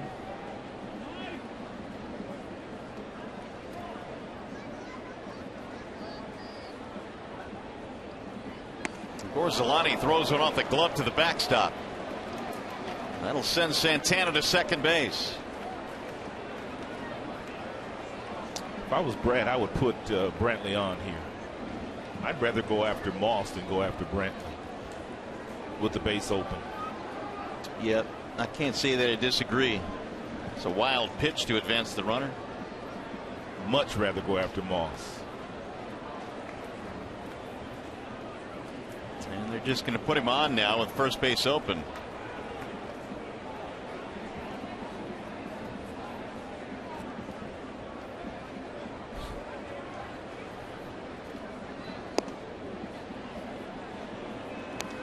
So there's Moss waiting on deck. He'll get his opportunity. It'll come with 2 men on and 2 men out here in the 9th in a 5-4 game. Orsolani in his last 5 appearances has allowed 8 earned runs. This will be the 3rd time this year that Michael Brantley has been walked intentionally. Miguel for the Tigers has been walked intentionally 10 times.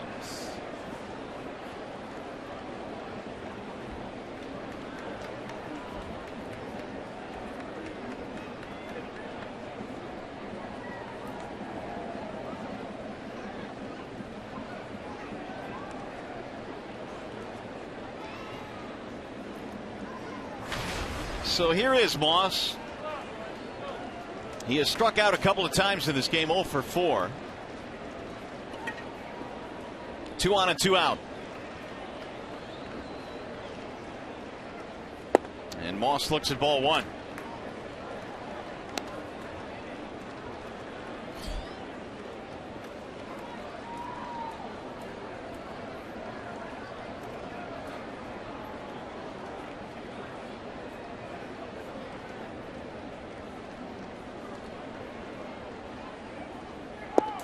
And Moss looks at ball two.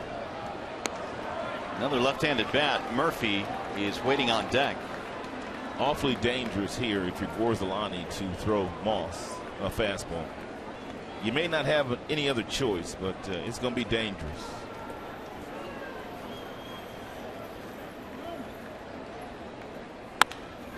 High fly ball left field, should get him out of the inning. Cespedes under it.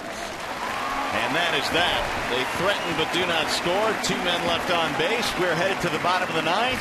1 to tie, 2 to win.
Tigers baseball on Fox Sports Detroit is brought to you by Comerica Bank. Raise your expectations of what a bank can be. When it's time, come to Comerica. Your Metro Detroit Chevy dealers. Visit ChevyDetroit.com. See why Chevy drives the Motor City. And by Wallside Windows. We can do that. We are the factory. Last call for the Tigers here as we go to the bottom of the ninth inning. The Tigers need 1 to tie, 2 to win. They're down by a run, 5-4. The rally caps are on. And it's going to be Kinsler, Cabrera, and Cespedes. And Cody Allen is trying to get a 4-out save for the 3rd time this year for his team. Most recently, he did it on May 30th. 4 for 8 against Allen. That's good. Allen had to face 2 batters in the 8th inning. And Kinsler looks at strike 1. 95-97 with the fastball from Allen. Also a neat buckling breaking ball at about 85. And it's a hard breaking ball. Power curve.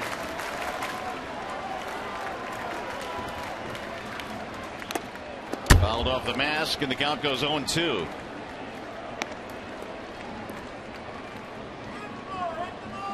Kinsler is 0 for 4 in this game.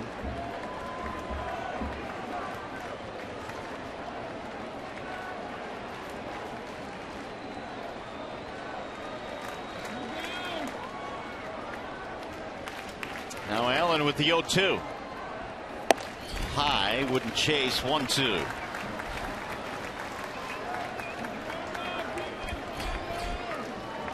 Cody Allen came into this game with 13 saves, but boys, he had to work for this one. Gave up a single, then got an out in the 8th, and now goes to work here in the 9th. Swing and a miss. He tried to hold up, and Kinsler is the first out. And the 2nd strikeout for Cody Allen. In both of these strikeouts, Tarache and Kinsler come on breaking balls. So here is Cabrera, and if you're wondering about the career burst, there it is. 5 for 10. Well, you're not kidding, man. He has struggled against the Tigers, hasn't he? He has. A lot of these Tigers have had good numbers against him. Vote Miggy.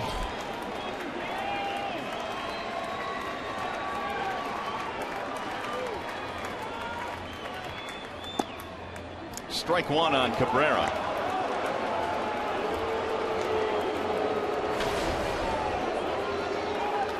Two for 4 in this game. Cabrera batting .333.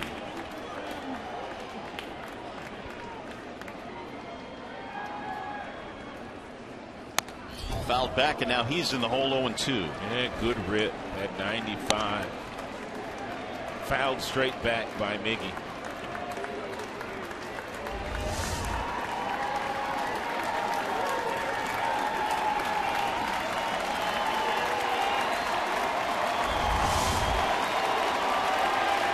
Sellout crowd trying to help Cabrera out.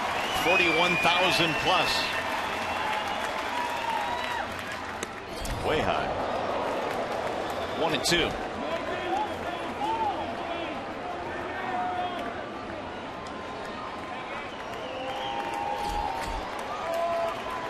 Cespedes on deck.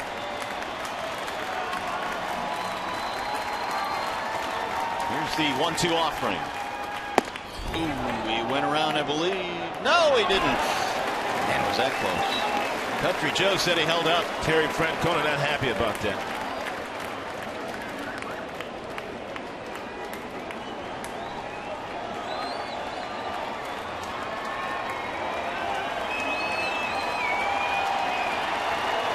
Two and two.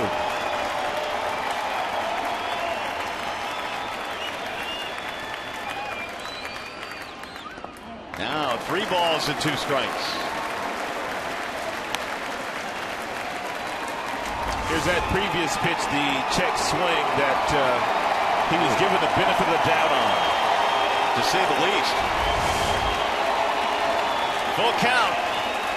3-2 on Cabrera.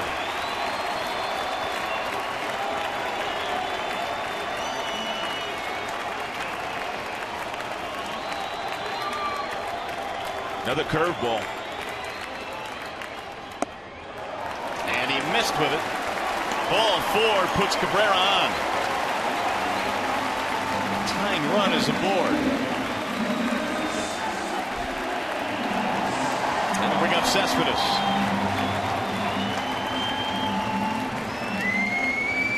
How about these career numbers? About 3 for 7. 2 doubles and 5 RBIs. Long ball here for Cespedes ends the game. If you are Miguel Cabrera, you know that one of the first couple of pitches to Yoenis Cespedes is going to be one of those breaking balls. And if he bounces it, if you're Miggy, you got to get to second base. Ball 1.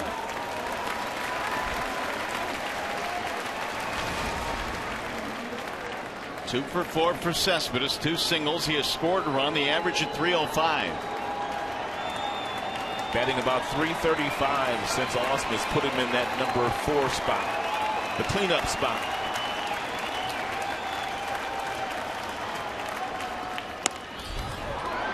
To shallow center field. It's going to be trouble. It's going to drop. Base hit. Cabrera's on his way to third, and he'll pull in there safely. It's a bloop single for Cespedes. And the Tigers really in business now.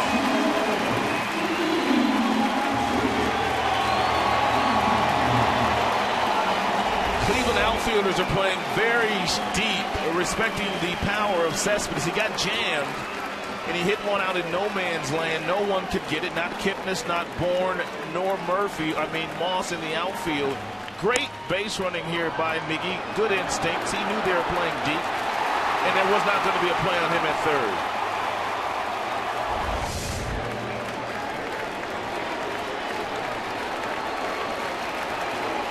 So here is Martinez, who is 2 for 4 with 2 homers against Cody Allen. And the crowd to its feet. When Allen trotted out of that bullpen, we knew this was going to be a stressful save opportunity for him. Bouncing ball back up the middle. This looks like a double play. There's one, and there's two to end the ball game. Boy, oh boy. A 6-3 twin killing ends the game, and Cleveland holds on. Barely as Cody Allen can breathe a sigh of relief. Tigers got a walk and a single. They put runners at first and third, but the Indians win today. We'll be back.